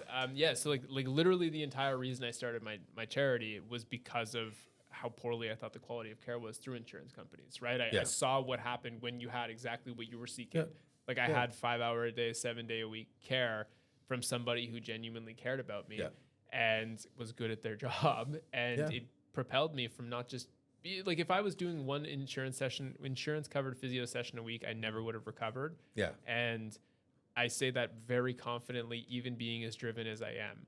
Right. And I would have just lost faith. I wouldn't have known that it was a reality. And it doesn't matter how driven you are. There's only so much that they're willing to give up. And they look at what the minimum is to get you back. And, you know, my situation was very frustrating for me, like extremely frustrating. And it's something that's been, for me, started back in, 2005, and you would engage with some of these case managers, and they were wonderful people individually. 100%. It's not the case manager's fault. And sure. And they're like, this is what we're limited to. This is what we can do. And I had different insurance companies, so it wasn't all just one, but different insurance companies, and because of some buyouts and things like that happen within those companies. But and it's unfortunate because you see, and I've talked to individuals that have gone through different traumas, and it's awful to see how poorly they're treated at their lowest of their low, and they just want to thrive in life. They just want to. At that time, they might just want to survive, and they're not even given an opportunity to survive. And you hear of these things, and you hear of individuals, and it's just heartbreaking because you see, again, these organizations that are very powerful, very influential, and making so much money, right? Billions of dollars, and you see this one person who is making $60,000, $50,000 a year, and now they're on disability, and now they want to get somehow better. their ESG scores are still so And- high, though. They're still getting this Yeah. like crazy support for being like the good guys in society, and Yep. it's disappointing, and I think it certainly can be frustrating, because I think for people like you and I think you still find a way quite often, right? And it would have been incredibly more challenging, but I think, you know, there's ways to figure it out, and that's what I'll tell people. If people don't have insurance and I can't help them, like, you got to figure out how to create hope still, right? But Yeah. there's a lot of people out there who aren't like that. They're maybe not wired the same. Maybe they just need someone to believe in them, right? Like the physiotherapist can be the person that tells them they're going to be okay and is a expert in the space to give them that qualification. For me, when myself and my business partners opened up Nobility Performance, it was the people around that brought me up. Now, I've been blessed with amazing, like your friend Frank. Yeah. I've been blessed with amazing people in my life. And, you know, my spouse is a chiropractor. She's been there, helping me through everything. You know, any questions I had, like my one business partner who's another chiropractor, working with me for years. And, you know, the massage therapists that we have working with me and continue to work with me. And they've been a blessing to help me through everything. The shout out to Stradwick Clinic, you know, they, with neurofeedback for PTSD, Yeah. they have helped me through so much. It's unbelievable. But I know that the resources aren't there for everybody. And it's awful, because I have watched firsthand. I had a conversation just last week with a veteran who I was talking to, and he said to me, he's like, I praise Stradwick because of the neurofeedback. I've been doing it for years now, and it gave me my life again. After for him, he was deployed numerous times, a lot of struggles, and physically and mentally. And he's like, if it wasn't for them, I wouldn't be alive today. Like, I literally wouldn't be alive today. And you know, he was telling me about the struggles he had dealing with insurance with that. And, Yeah. and it broke my heart, because it's like, you're a veteran. You served our country.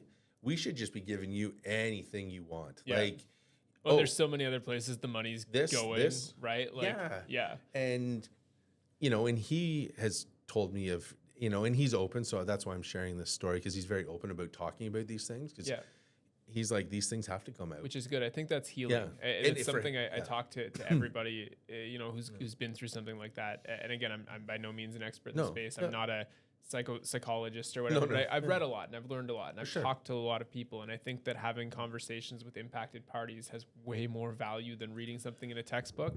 Absolutely. I think that's just the most valuable thing you could do, is connect with the people you're trying to impact. But being open about your story, even if it's not to the public, like I saw value in being open to the public, but I also had a story that maybe wasn't as like intimate or you know, unique in those regards. But it's incredibly important to be open about it to somebody, so you can feel like you're not wearing a mask at all times of the day, right? Like you're not like closing yourself off. And it's great that he's so open about it, because people probably draw a lot from that, a lot more than he realizes too. And making that impact in other people's lives is going to be something that fuels his recovery journey, because he finds purpose in the situation. Exactly. Where he didn't have purpose before. Yep. You know, and there's people, you know, a couple names here, but Sid Gravel, Ottawa police officer, he's been retired for a number of years. Sid started years ago, Robin's Blue Circle with Ottawa Police. And he started this peer support group for members who were in traumatic situations, and gave peer-to-peer support, because he recognized in his own situation that he was in that it's a lot easier to talk to somebody who has done what you're doing or been through what you've been through than have somebody in a shirt and tie have you lying on a sofa and say, how do you feel today? Well, it's not even And you can't relate to them. like that's certainly, it's not just that. Like I think that's certainly like a massive thing, but it's also when you go into psychotherapy and you know, to a psychologist and speak a lot of the time, like you can't connect with the person, like you said, because they're not, they haven't experienced what you've experienced, but also you feel like you're almost like a project to them, right? And it's not like that with all psychotherapists, all psychologists or whatever. But I remember when I did my insurance funded psychotherapy that I was mandated to do before I went back to work, it was useless to me. Like with respect to the woman, she was super nice, but it did absolutely nothing for helping me move forward. It's because it was,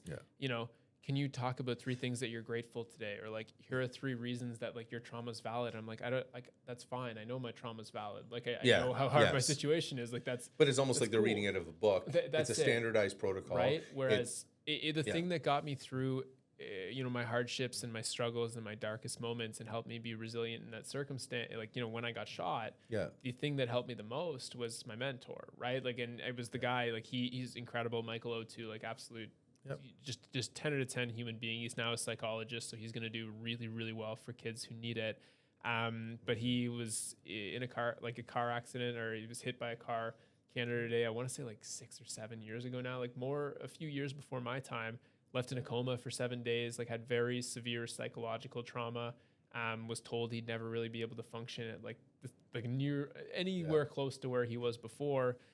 Told he'd never be able to get back to playing basketball, which at the time he was trying to play pro, doing all this stuff. And he ended up playing CIS basketball within the next 1.5 years, 2 years, right? And he just graduated from school in the UK to become a psychologist. Like he's played ball over there. Like he's done all these incredible things. And, you know, when he reached out to me in the hospital, we didn't really know each other. And I had so many people who reached out to me, right? Again, like, not to be like, oh, like it was so like wonderful, but like when stories like this happen on social media, like people reach out, right?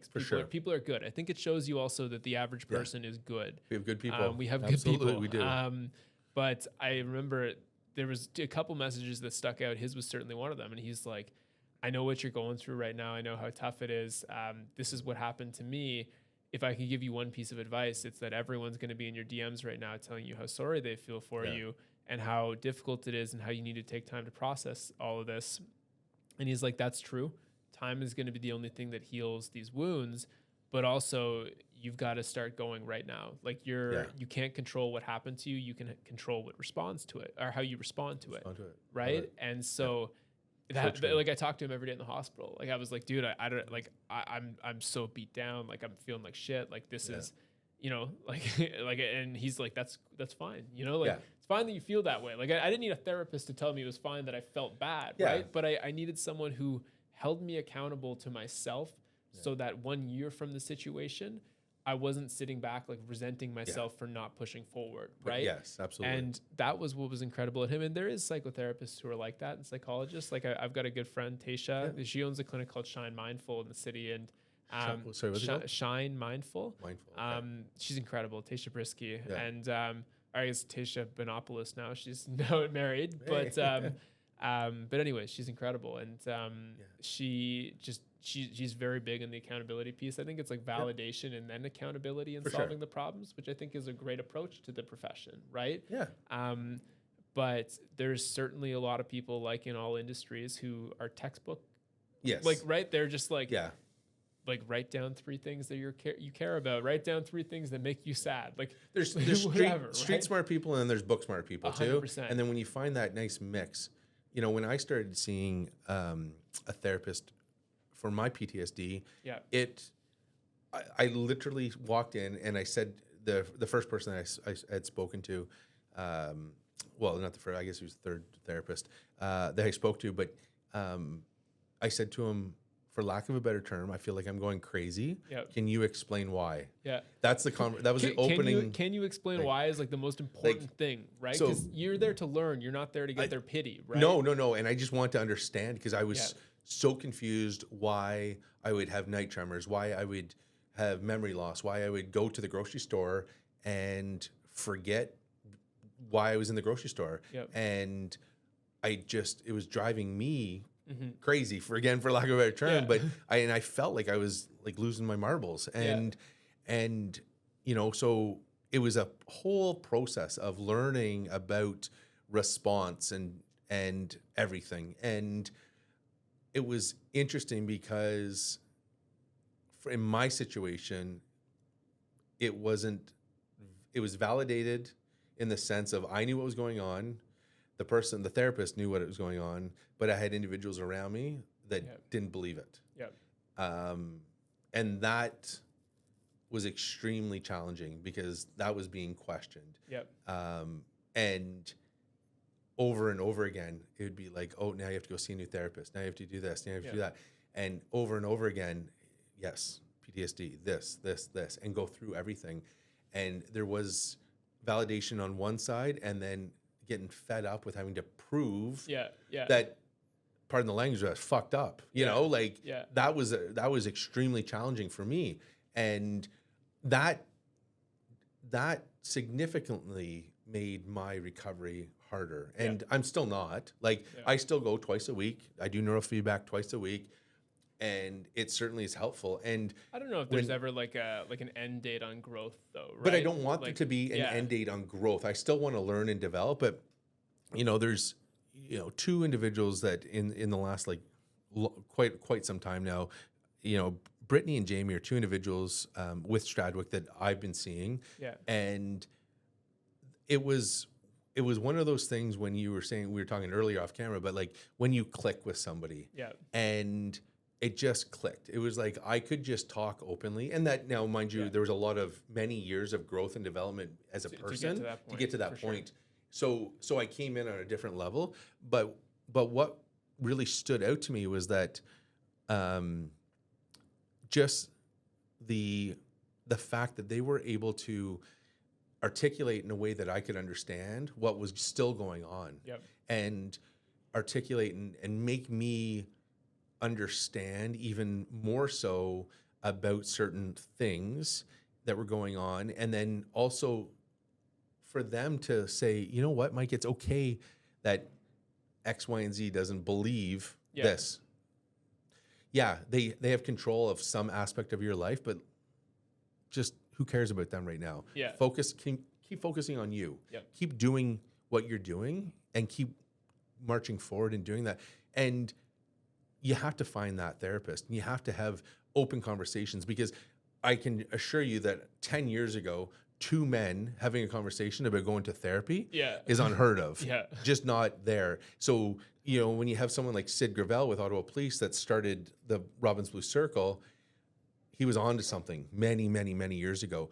The city of Ottawa as a whole now, kudos to them, because they started a peer facilitation group where they were training individuals that could go and speak to peer groups. Yep.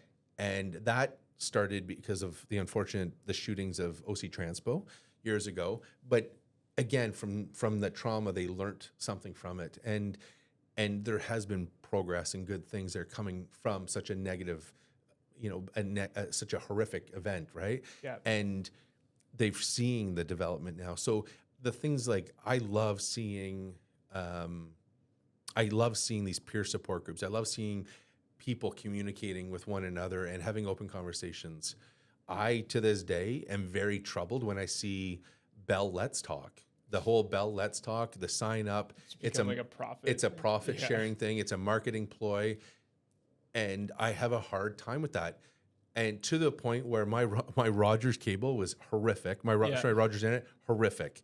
Found out for 3 years that we had a spliced line, that's why we never had cable or internet.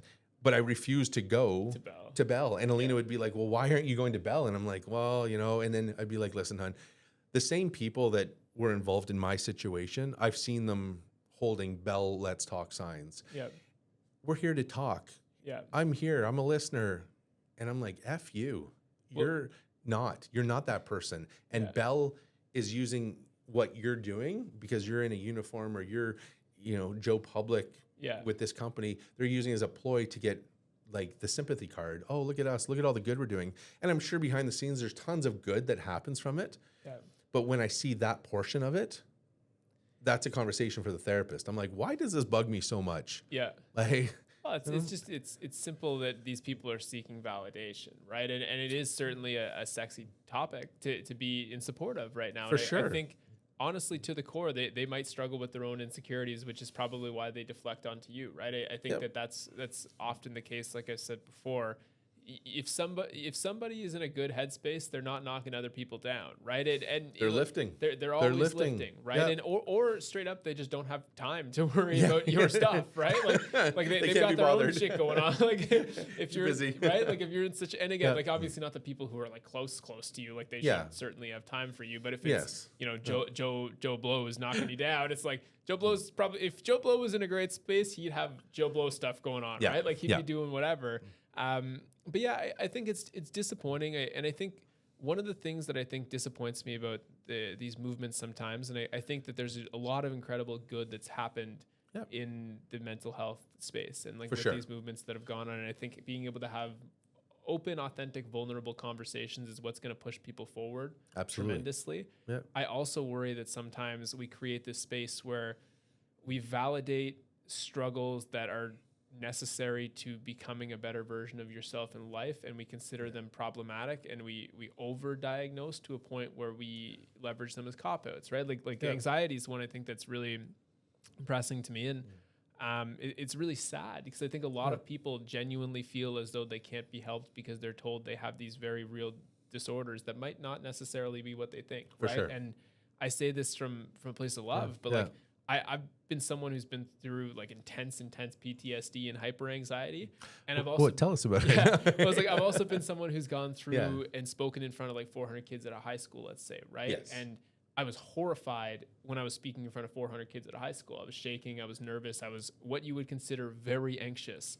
There's times that I'm very anxious walking into a coffee shop and I have to talk to the stranger behind the counter, right? Yeah. I'm very anxious. That's anxiety. Yeah. That is one thing.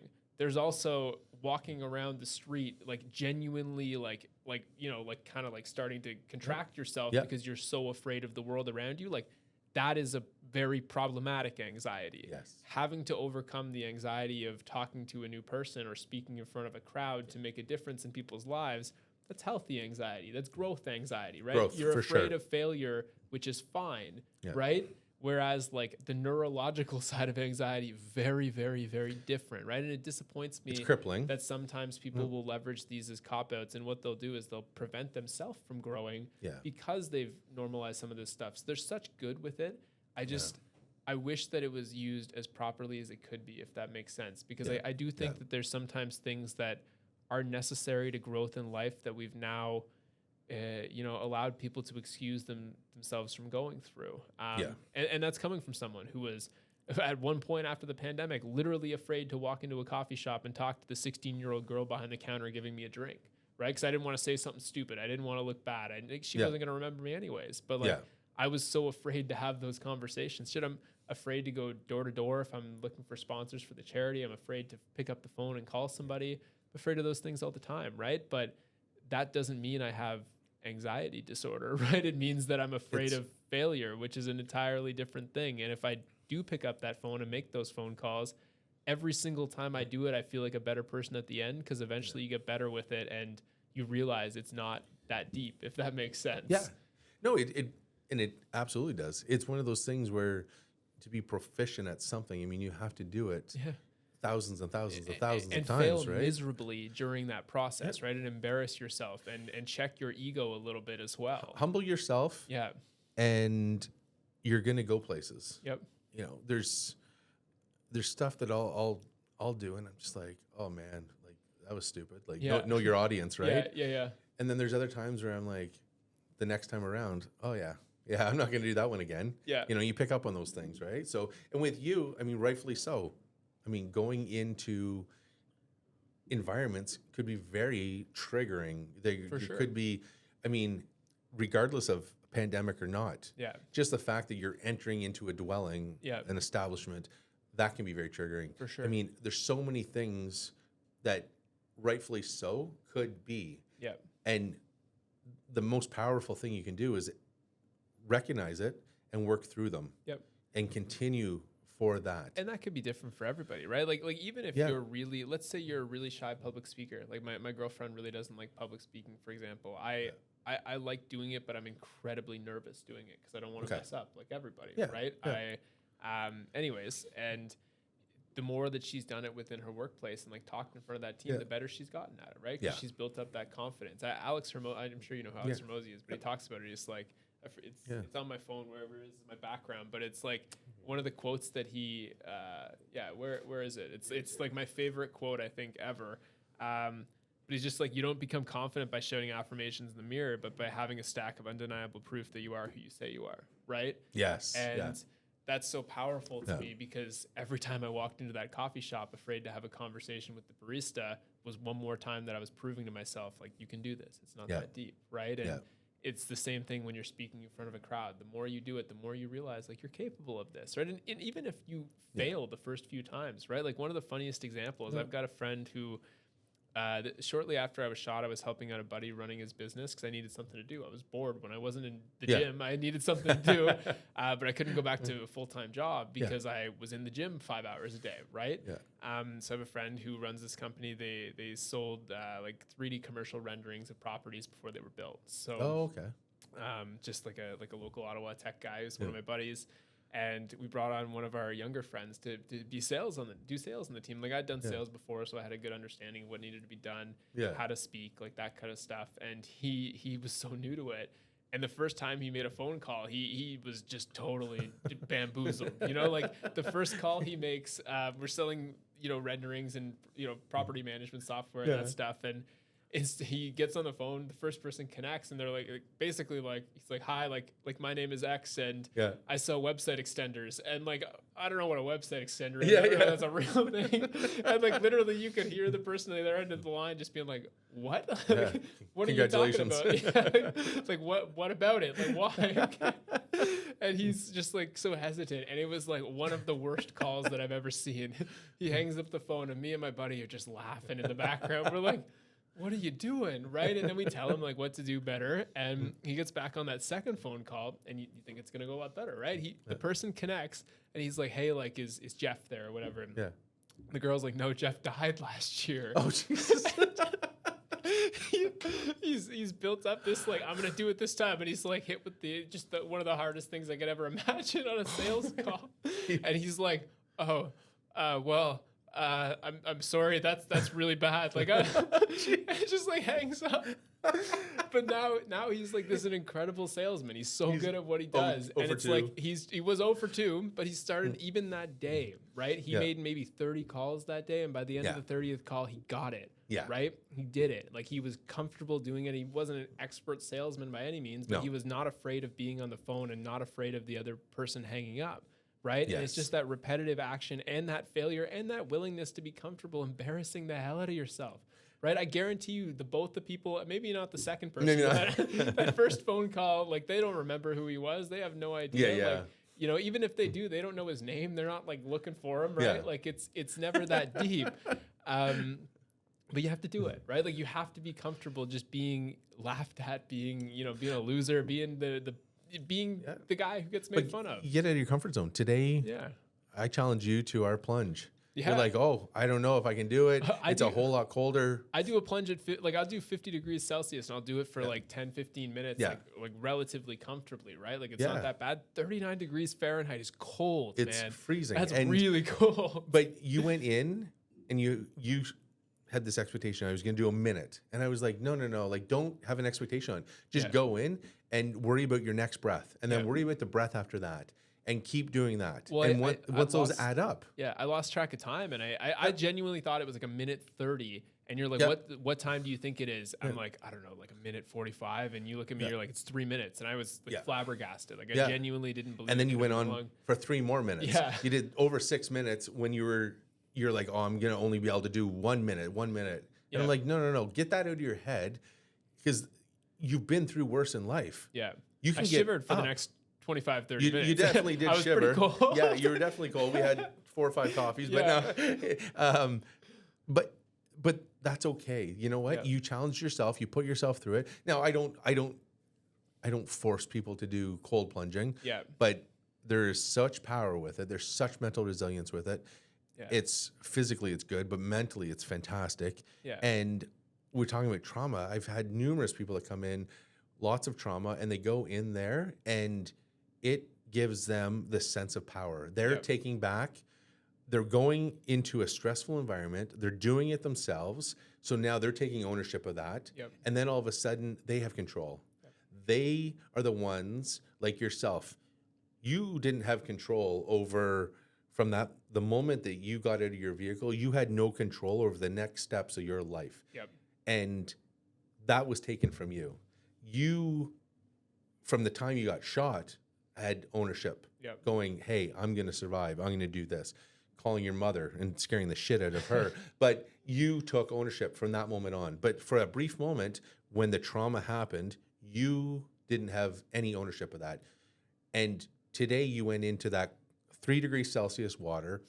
It's freezing cold, and you knew what you were in for, in the sense of you knew it was going to be damn cold. Yeah. But at the end of the day, you didn't truly know everything you were in for, but you took over and you took the ownership of that. And you're like, and at one point at 3 minutes, I was like, hey, you're good to get out now. You're like, no, I'm going to keep going. And then I'm like, oh, okay, cool. Sounds good. And then you hit 6 minutes and it's like, yeah, you did that. You chose to do that. Well, it's funny too, because I was thinking about this even before we went in, because we were talking for a while, and it's, you know, the thing that would have embarrassed me to you wouldn't have been going in there and failing, right? Like, that's not the thing I was afraid of. Like, if I go in there and I don't last that long, I'm competitive, so I want to last long, and that's why, like, when I got a little more acclimated, I was like, you know what, let's do a little longer, because you're expecting me to do 3, I want to beat your expectations, right? But going in there, I was horrified, right? And I was afraid of I was afraid of not showing up and doing it, right? Like, and everything in my body was like, don't get in that cold tub, you know, like don't do it. Like, it's dumb. You're going to be so cold. It's not going to provide you any additional benefit because it's so cold, like from the 50 degrees, like whatever, like don't do it.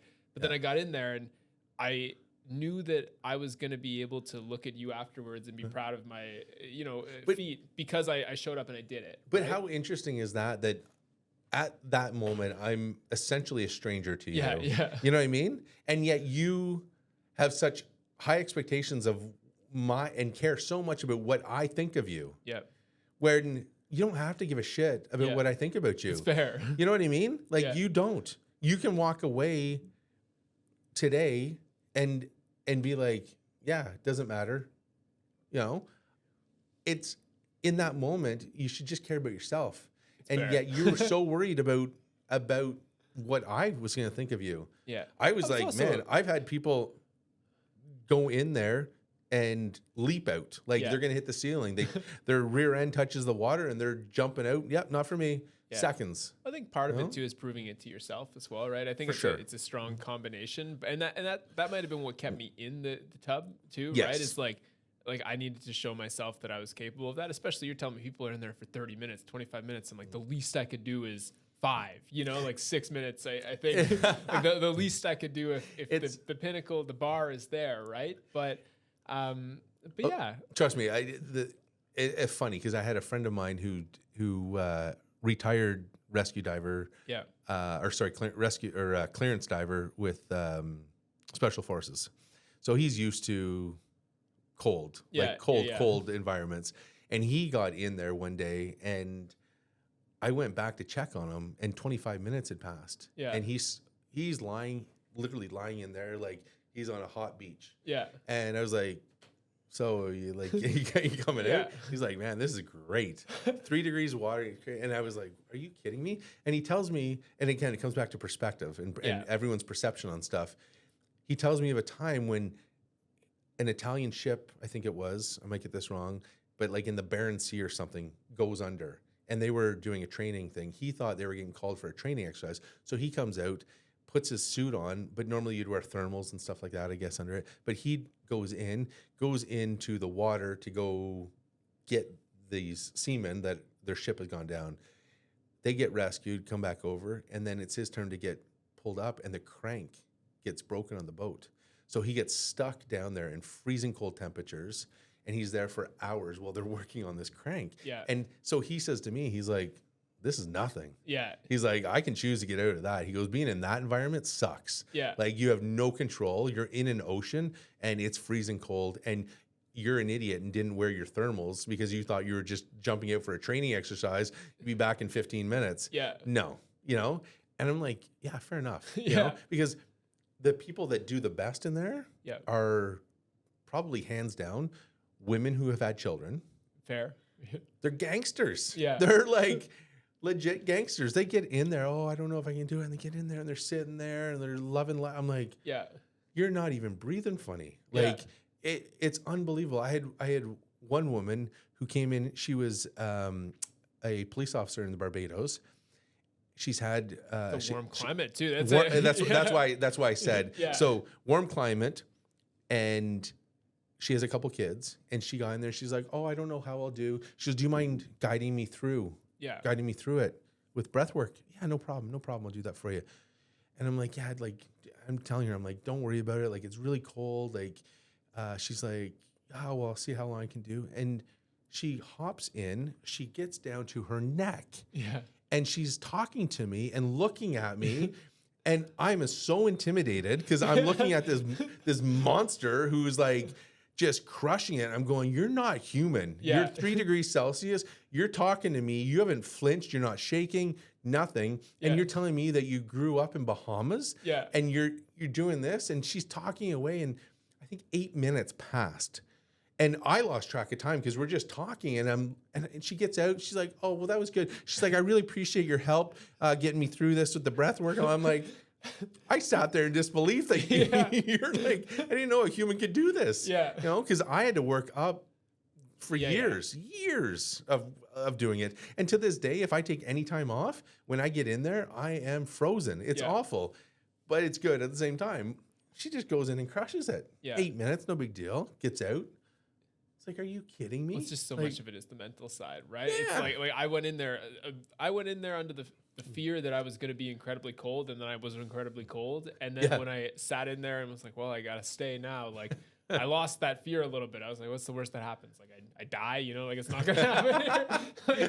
I've been there. Yeah. Like I'm sitting there. Well, it's funny because my arms are getting so cold, right? And I'm sitting there. I'm like, I'm not moving my fingers. I'm like, all right, like I got to get these out of here. And it's like I probably could have kept them in, but I'm sitting there. I'm just like, this is tough. It's cold. You know, like this is cold. But again, it's cool. Like it's cool. I went in there with the pre-existing belief that I was going to be really cold, and I was really cold. You were right. Like I wonder if I went in there just picturing myself on a beautiful Barbados morning, if I would have felt a little different.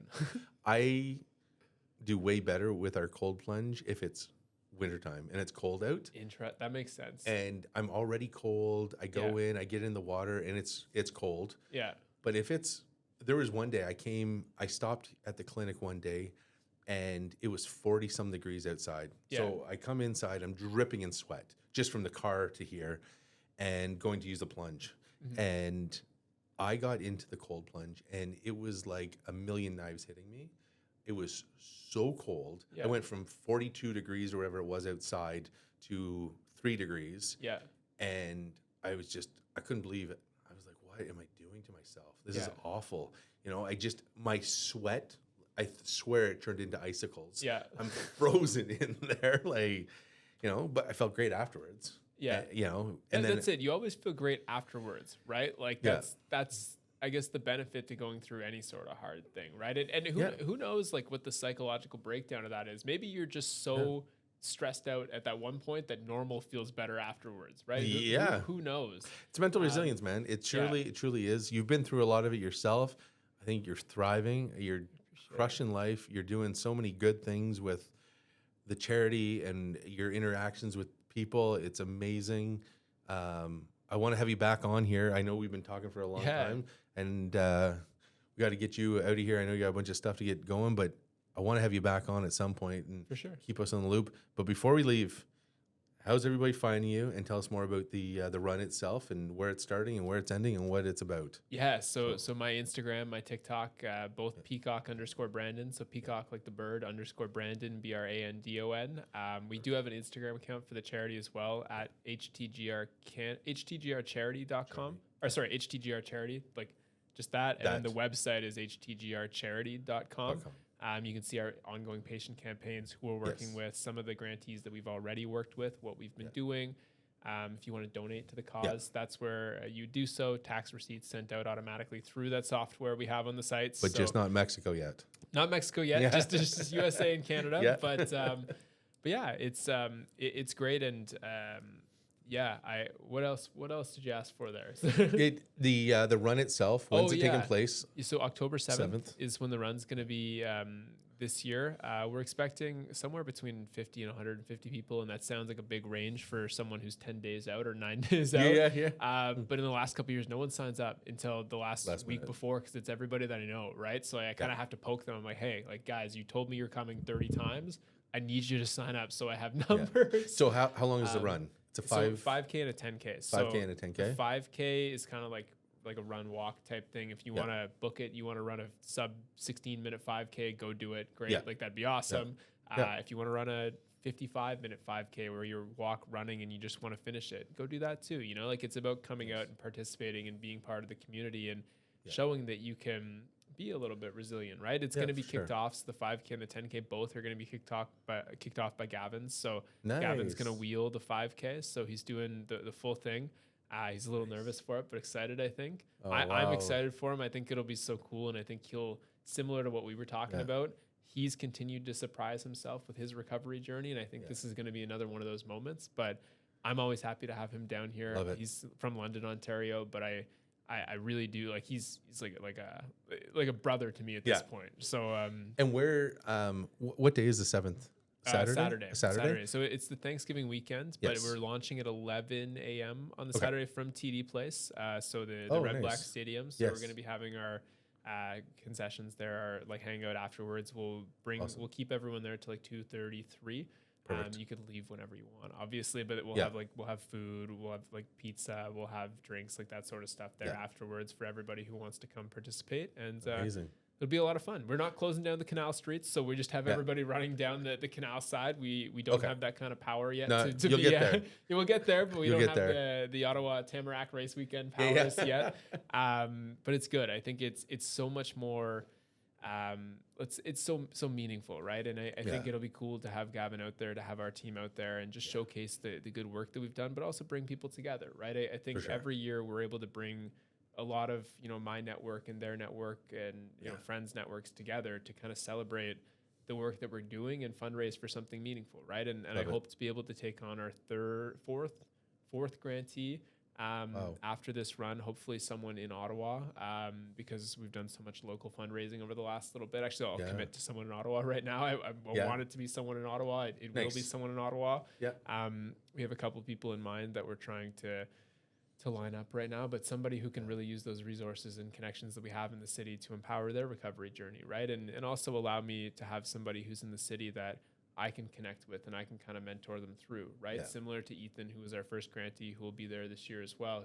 That's actually a crazy story too. We'll cut it off. I won't go too into it, but maybe that's next time. But he was shot in the artery as well. It didn't fully burst the artery like mine, but severed the artery in Canada.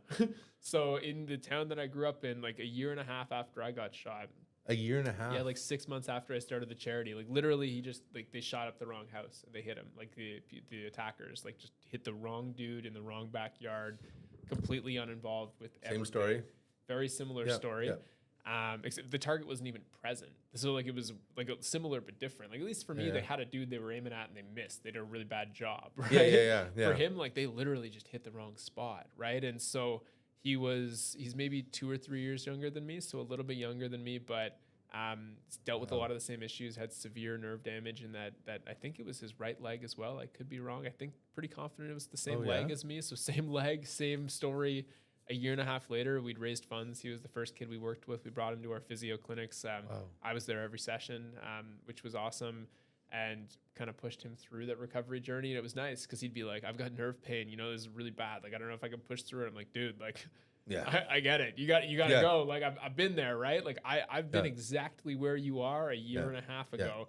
In, you know, like, no one else wants to hear it. Like people are like, man, if he's got nerve pain, just let him be. I'm like, no, man, like go do this. like you're bad influence. Don't let him do that, right?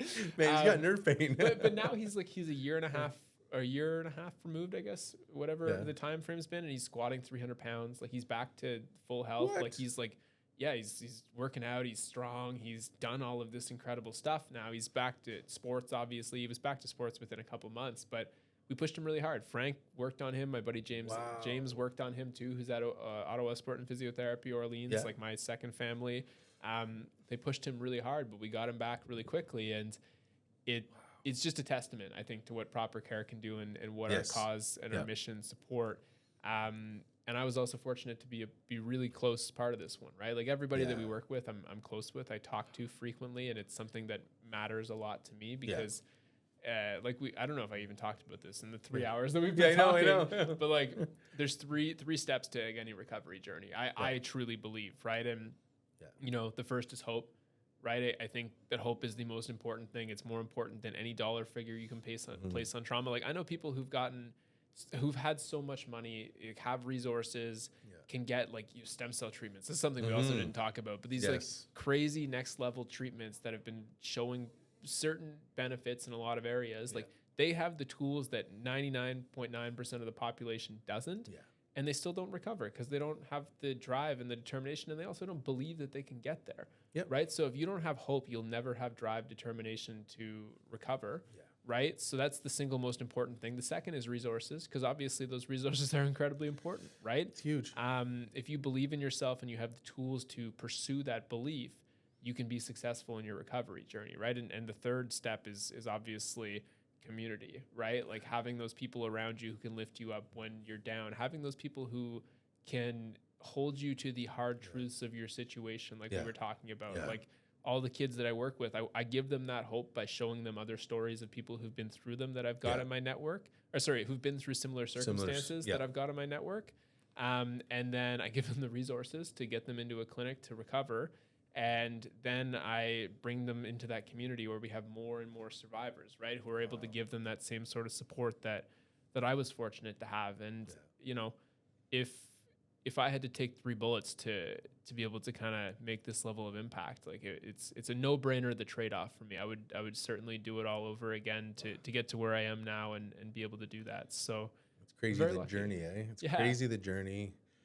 That 3 bullets that were meant for someone else. Had on 3 is not even that much. I've talked to some people, like I've got buddies who got hit like 9, 10, 8 times. Like I got a lot of crazy stories in my network now, but like, it's awesome. But I'm very, very fortunate to be able to do the meaningful work that I do. And it's a privilege to be able to connect with so many incredible people and learn so much about human beings in general, kind of along that journey. And if I can inspire people along the process, that's just an added benefit to me, right? Like it's not something I seek out. It's not something that, like the only way that I try to inspire people is to encourage people to become the best versions of their self. Like I don't want people to think they can be like me. You probably don't want to be like me in a lot of ways, right? Like, but if I can encourage you to be the best version of yourself in your unique recovery journey or your unique, you know, pathway in life, that's the best gift I could ever ask for. So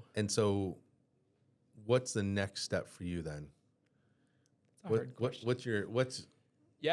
mean, it's a hard question because I don't know right now. Sure. Like I want to take the charity to the next level. I think seeking out a lot more grant funding so we can make a more meaningful impact in as many communities as possible will be something that I very much am pursuing. One of the things that I really hold close to me too, that it will certainly be an added challenge to growing this cause, is like, I don't want to pay myself a dime from the charity, right? Like this isn't like a project for me to pay myself a salary and then give out 30% of the funds, right? Like a lot of charities do. I want 100% of these funds raised going directly back into the community that I care so deeply about, right? So we've talked about doing things like starting up a mentorship program that's like a paid program similar to what psychotherapy would be like for individuals, and partnering with some of the hospitals. Really, we could do it across all of North America, right? And kind of creating our team of mentors and change makers and connecting them with other individuals who've been through this stuff, who have the resources to support the cause. And eventually, as we start doing that, taking on pro bono cases as well, because I want to do this for free, selfishly, right? Like I would love nothing more than to do this for free. If I could have these conversations 10 hours a day and drive people forward and not pay myself a dime and still live, it would be the dream for me, right? But you can't live on air. But you can't live on air. That's the only problem, right? But if we start this program up, we can really tie it directly into what we're doing with the charity, where we can certainly support people in different ways as we continue to grow. And those who have the resources, who just need the tools to recover, we can also, benefit them in very similar ways as well. So that would be the next step. I think that's something I'm honestly really excited to pursue, and it's something that scares me a little bit. Like I said before, Yeah. I'm fearful of asking people for money, because even no Yeah. matter how how much value I see in the program, like if you put me in a situation where I didn't have Michael in my recovery journey, I would pay any amount of money to have him looking back now. Yeah. Right? Like he literally changed my life that Yeah. much, because I knew that I built hope through Yeah. him. Right. Yeah. And if we can give that out to other people, that's like the best thing I could ever do for anybody. Right. And I Yeah. think when you think of it like that, it makes a lot of sense. The program that we're doing, I have to certainly overcome that hurdle of being afraid of, living, I guess, Yeah. off Yeah. of what we're doing. But No, for that's the sure. thing that I'm most excited about, on top of the charity's growth and being able to take on more grantees and impact them directly. But Yeah. no necessarily like locked in number. I don't want to have XYZ done in the next year. Maybe I'll do another marathon next year, but that's a brand, like that's a meaningless goal to me. Like, I mean, the runs and the physical accomplishment, like That's great. we talk about like self-fulfilling things. That's like when we did that first run, selfish. That was we raised funds for it. We wanted to take on grantees. I was going to do that with or without fundraising, with or without the charity. Like that was to prove to Brandon that Brandon was healthy. Right? Yes. That's all that I cared about. The goal wasn't to inspire others, right? The goal wasn't X, Y, and Z. The goal was to show myself that I was back, right? Yeah. Now, like anytime, if I do something like that, that's what the goal is. That's an internal battle for me. The impact that we make in other people's lives, though, is what I care about a lot more. So, But by you doing that, it certainly 100%. has that impact. It's a good credibility booster as well for me, right? Like to show that you can make that difference. Yeah, you're right. Maybe it's selfish but selfless at the same time in some ways. No, for sure. I think it's just on how you look at it. Yeah, because there's definitely people that are drawing inspiration. Yeah, from physical or just verbally what you say. Yeah, and that's that's something I've got to do more of as well. I've got to show that a little bit more, and I think I certainly like. I've got this proclivity to maybe be a little bit more humble than I should be amidst my unique circumstances, because I don't want to seem like I'm overly confident, let's say, right? And I need to showcase the wins as much as the losses in my life to inspire people to go from the losses to the wins, if that makes sense. I think that if anybody gets to know you or listens to even this podcast, they're going to see you for you, and they're going to see that it's the good intention. I appreciate what I mean? Like they really are. People can see through bullshit. Let's be honest. Like most people can, anyways. Yeah. And the ones that can't, they can call me with their credit card number tomorrow. No, just kidding. But the reality is that most people can see. If you can't go to htgrcharity.com. Yeah, please, and give a donation, please, and thank you.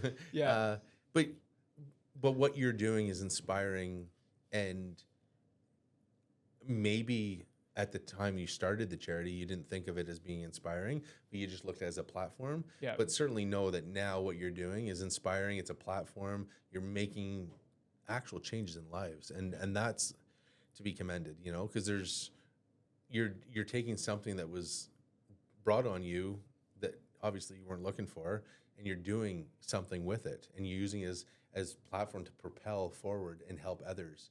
And appreciate it. The internet's such a weird place too. Like I've had millions and millions of views on some of my videos, and like it doesn't even make sense to me that many people have seen me talking, right, or connected with me. Like there could literally be 50,000 people out there who have like looked up to me in some positive way and drew some inspiration. There could be more than that, right? Who've drawn that from my story, and it doesn't even seem like something that's real to me.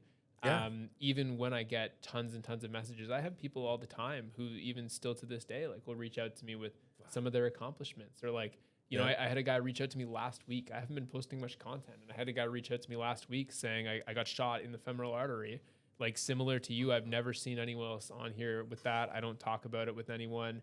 I don't really know what's next, but seeing your story like encouraged me to keep pushing, to keep fighting, to keep moving through. And like, I see that message. I want to talk with this guy, right? Of course. Yeah. Like, I want to see, but it's cool because when I was in my darkest spot, I looked at those guys too, and it doesn't seem real to me that I could be that for somebody else, if that makes sense. Because I'm just an average dude struggling in it plenty of my own ways as well, right? And wanting to make change. Yeah, and wanting to make change, right? And that's the thing. Yeah, it's even anybody listening it's just one step at a time. Yeah. Be a good person, be a good human, and it's amazing how that one simple act that you do tomorrow can change someone's life forever. And it really is that. And if you want to, experience the most self-fulfilling thing that you could ever do in the world too, like the most self-fulfilling thing that you could ever do personally is make somebody else's life better. Like I genuinely do believe that, right?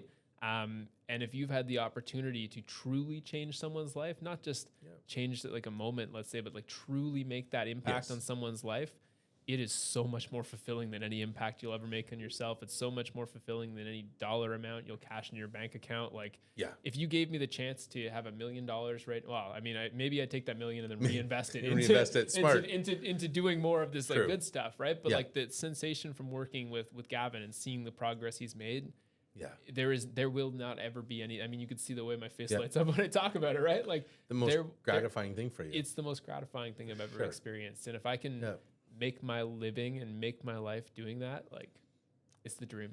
I wish that there was more individuals that have a platform to use it for good, like you're doing, because you didn't have a platform before this and you created it. And there's a lot of people that have platforms as influencers or as athletes or members of a band or whatever the case is that don't use the platform that they have. And that's why I have the world of respect when I see individuals that have influence, that they're using it for good and they're using it for change in the positive. And that's an amazing thing. It's absolutely amazing that, and I feel blessed to be in your presence today. You come to over to the clinic and get to spend the day with you and get to know you better. And truthfully, like we talked for much longer than 3 hours on here. We're 3 hours on this podcast, but we talked for double that beforehand, right? Like, and I'm sure those conversations are going to continue on, and for sure, and off video and everything. But I want to help you guys how I can, and so we need to sit and we need to talk more. Because I certainly think that there's areas that maybe I can help with, and and we talked about charity work and things like that, and I have a little bit of experience in that world myself, so maybe just learning from people who have a greater understanding of the space, right? Like I said earlier, I have a very unique skill in the space, and I'm also deficient in 90% of the rest, right? And you don't want to admit that as a guy who's handling people's money, but if I have $10,000 in the charity account or 20,000, whatever it is, like that's going back to the kids I work with, right? Yes. Like any dollar that's donated to me through social media goes right back into the campaigns, right? Which is not the case for really any other. It's charity, funny where you thrive. Right? Where you thrive is where our local branch for the Ride for Dad doesn't thrive. Like our social media is something that we're trying to build up. Stories. It's all about stories. Which you're going to teach me how to do this. We're going to teach you how to do this. But on the business side, like our Ride for Dad nationally, we've raised over $40 million. And incredible. And locally, we're over $7 million just here in this area. And it's amazing to me to see, people that, again, they have their own story and they're a part of this organization, this charity, that are doing such good things. And like you have your own story and now you've created this and you're doing such great things. And there's so many amazing people out there in this world. It's I look around and I see all these people that have touched my life in some way. And I'm like, wow, how fortunate I am to like get to know these people and see all these great things that they're doing and continue to like do all these things. I gave a plaque to a dear friend of mine 2 nights ago. And she has been with the Ride for Dad for like close to 20 years or so, and has done so many amazing, amazing things through multiple spinal surgeries, through losing family members, through tragedy in her life. She was always there, and and I'm giving her this plaque with my co-chair the other night, and I'm driving home, and it's about an hour drive to get home, and I'm driving there, and I was like, how amazing is it that I get to like talk to these people? It's what pushes you forward, right? Like having those meaningful conversations reminds you that there's good in this world, right? For sure. when you're constantly exposed to the news media, you're constantly exposed to all the negative, because negative emotion sells, right? Like Oh, that's for sure. very easy to see that. Yep. If you literally turn on CNN, Fox News, CBC, or any CT, like literally any platform Yeah. right now, 90% of it, Yeah. you will see the bad, right? Yes. You forget how good the world is, right? And you start to develop these cynical views of people, Yeah. people you think are prospering in spite of, when you're not, people who like you think you build up this resentment towards, and having those just genuine to the core organic conversations reminds you that even if there is a ton of shitty people in this world, there's a lot of good people in this world too. And it makes you wonder why the people who are bad got that way. Yeah. Right. Because if there's so many good people, how did they get that way? And how do we encourage that? How do we get more of them and less of them? Right. But it lifts you up, and it helps you move forward in this really complicated world that we live in and existence that we have. Right. So Yeah, absolutely it does. And you're absolutely right. I mean, I look at my upbringing, and my very best friend growing up in Toronto, yeah. I won't say his last name, but Johnny, he serving life for murder. And, I don't tell a lot of people that, but this is a kid that I grew up with at a young age, and we did everything together. Probably really And similar to at the time. Him and I were identical. Yeah. And then my parents wanted a better life for me, and we moved to a small town in Perth. Yeah. And he stayed in that environment in Toronto, and he murdered a guy. Yep. And I've never talked to him since then, but he murdered a guy, and he'll never have the freedoms that I've experienced in my life. And maybe that's because of one choice that my parents made to move me out of that environment. Yep. Maybe that's what it took. Maybe I would have been that person. Maybe I would have been there with them, right? Nature versus nurture, right? It's the For age-old sure. question. And like, again, not a scientist, not No. a doctor, I don't know, but I would venture to guess that if you really, really broke down everything, nurture is so much more incredibly much more of a factor than nurture is, nurture versus nature, Yes. nurture than nature. In most cases, obviously, you have the anomalies like the psychopaths, and people will come out and be like, "There's so many of them." There's not, right? Like they're a statistical anomaly for sure. For sure. But I think it's nurture in so, like, I'd say 80% plus of like violent crime is how people who were good kids, people who might have had a great life otherwise, right? And I think that's unfortunate, but we're all one life choice away from being where some of these people are. Yeah. You Yep. know, 100%. it is. You could let your emotions get the best of you, right? Like if you're in a bad spot, like this we were talking about before, and we should wrap this up. But what we were talking about before is like, the people who shot me, I want to understand why they got there, because who knows, right? Like let's say someone in my family was let's say my brother was killed, for senseless crime, and I felt as though I had nothing to live for, and the system was against me, and I was never going to be successful.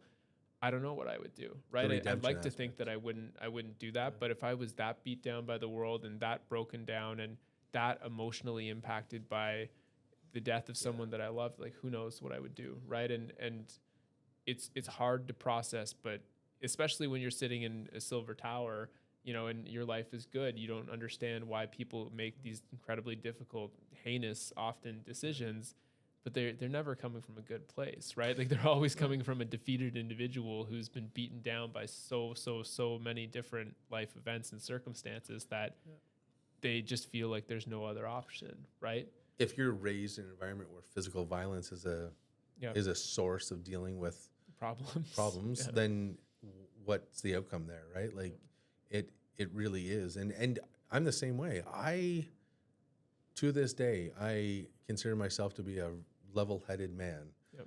I don't have a clue, truthfully, do not have a clue what I would do if I got a phone call tomorrow that my son or my daughter were injured from a heinous crime, or they were killed, or I don't have a clue. I can tell you, not to make light of the situation, but I didn't think it was possible to want to throat punch a little girl in grade 4. But when my daughter came home and said that this little girl bullied her, I was angry. I was like, what are these feelings inside? I'm like, what do you mean, Lily? Yeah. She what did she say to you? She called you what? Yeah. And I was pissed. I was like, vibrating. I was like, I can't believe, and that's my little girl. I can't believe that somebody would do that to her. Yep. You know, then the rational side of my brain was like, oh yeah, it's another kid in grade 4, right? Yeah. Like, calm down, Mike. She's probably got her own shit going on. Yeah. Like, Take your boots off, go Yeah. back in the house, you know, but coddle her a little Yeah, bit. yeah. Like you let her know it's gonna be okay. Like don't go throw punch that But- girl. Like, hey, oh no, it was me that was going to throw punch her. glad you didn't. I don't think you would be here if I you wasn't here did. today. But no. But in all honesty, I just could not imagine what it would be like to go and to experience that feeling and the anger that would be inside. As level-headed as I want to feel like I would be, I don't know if there would be a rational behavior behind what I do. Yeah. Like, I really don't. I think a lot of people, if they're honest with themselves, are feeling the same thing. They don't know what they would. Well, and you know what's You know? even bigger from that too is like you've got a lot to lose, right? Like with respect to everybody, like you've built up this beautiful organization here. Like you've got a great spot. You've got a lot to lose, and you still don't know how you'd respond to that situation. Imagine if you felt like you had nothing to lose. Yeah. Like that. That I think people need to have more understanding of people and individuals in those circumstances. Again, I'm not justifying it. I still think it's certainly wrong to commit any sort of violent action. No, and absolutely. you need to be in better control of your emotional state. But we need to understand what forces people into those emotional corners and puts them in that box if we ever want to actually And put resources into preventative before it measures. happens. For sure. That's such a key to dealing with this, is that we have to put resources in on a proactive approach. Yeah.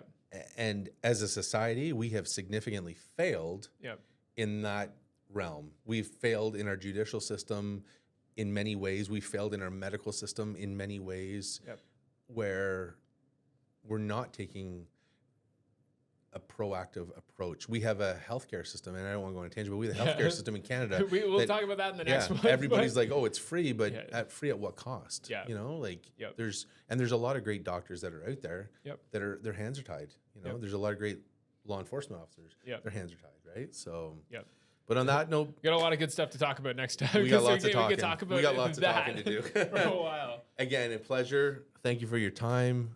I can't wait to the next one, man. It's going to be exciting. And October 7th.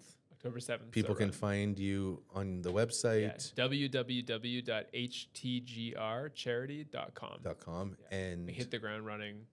htgrcharity.com. And hopefully we can promote the hell out of this and use all of our platforms to get this out there. Hell yeah, man. I appreciate it. Awesome, buddy. That's a note. Beautiful.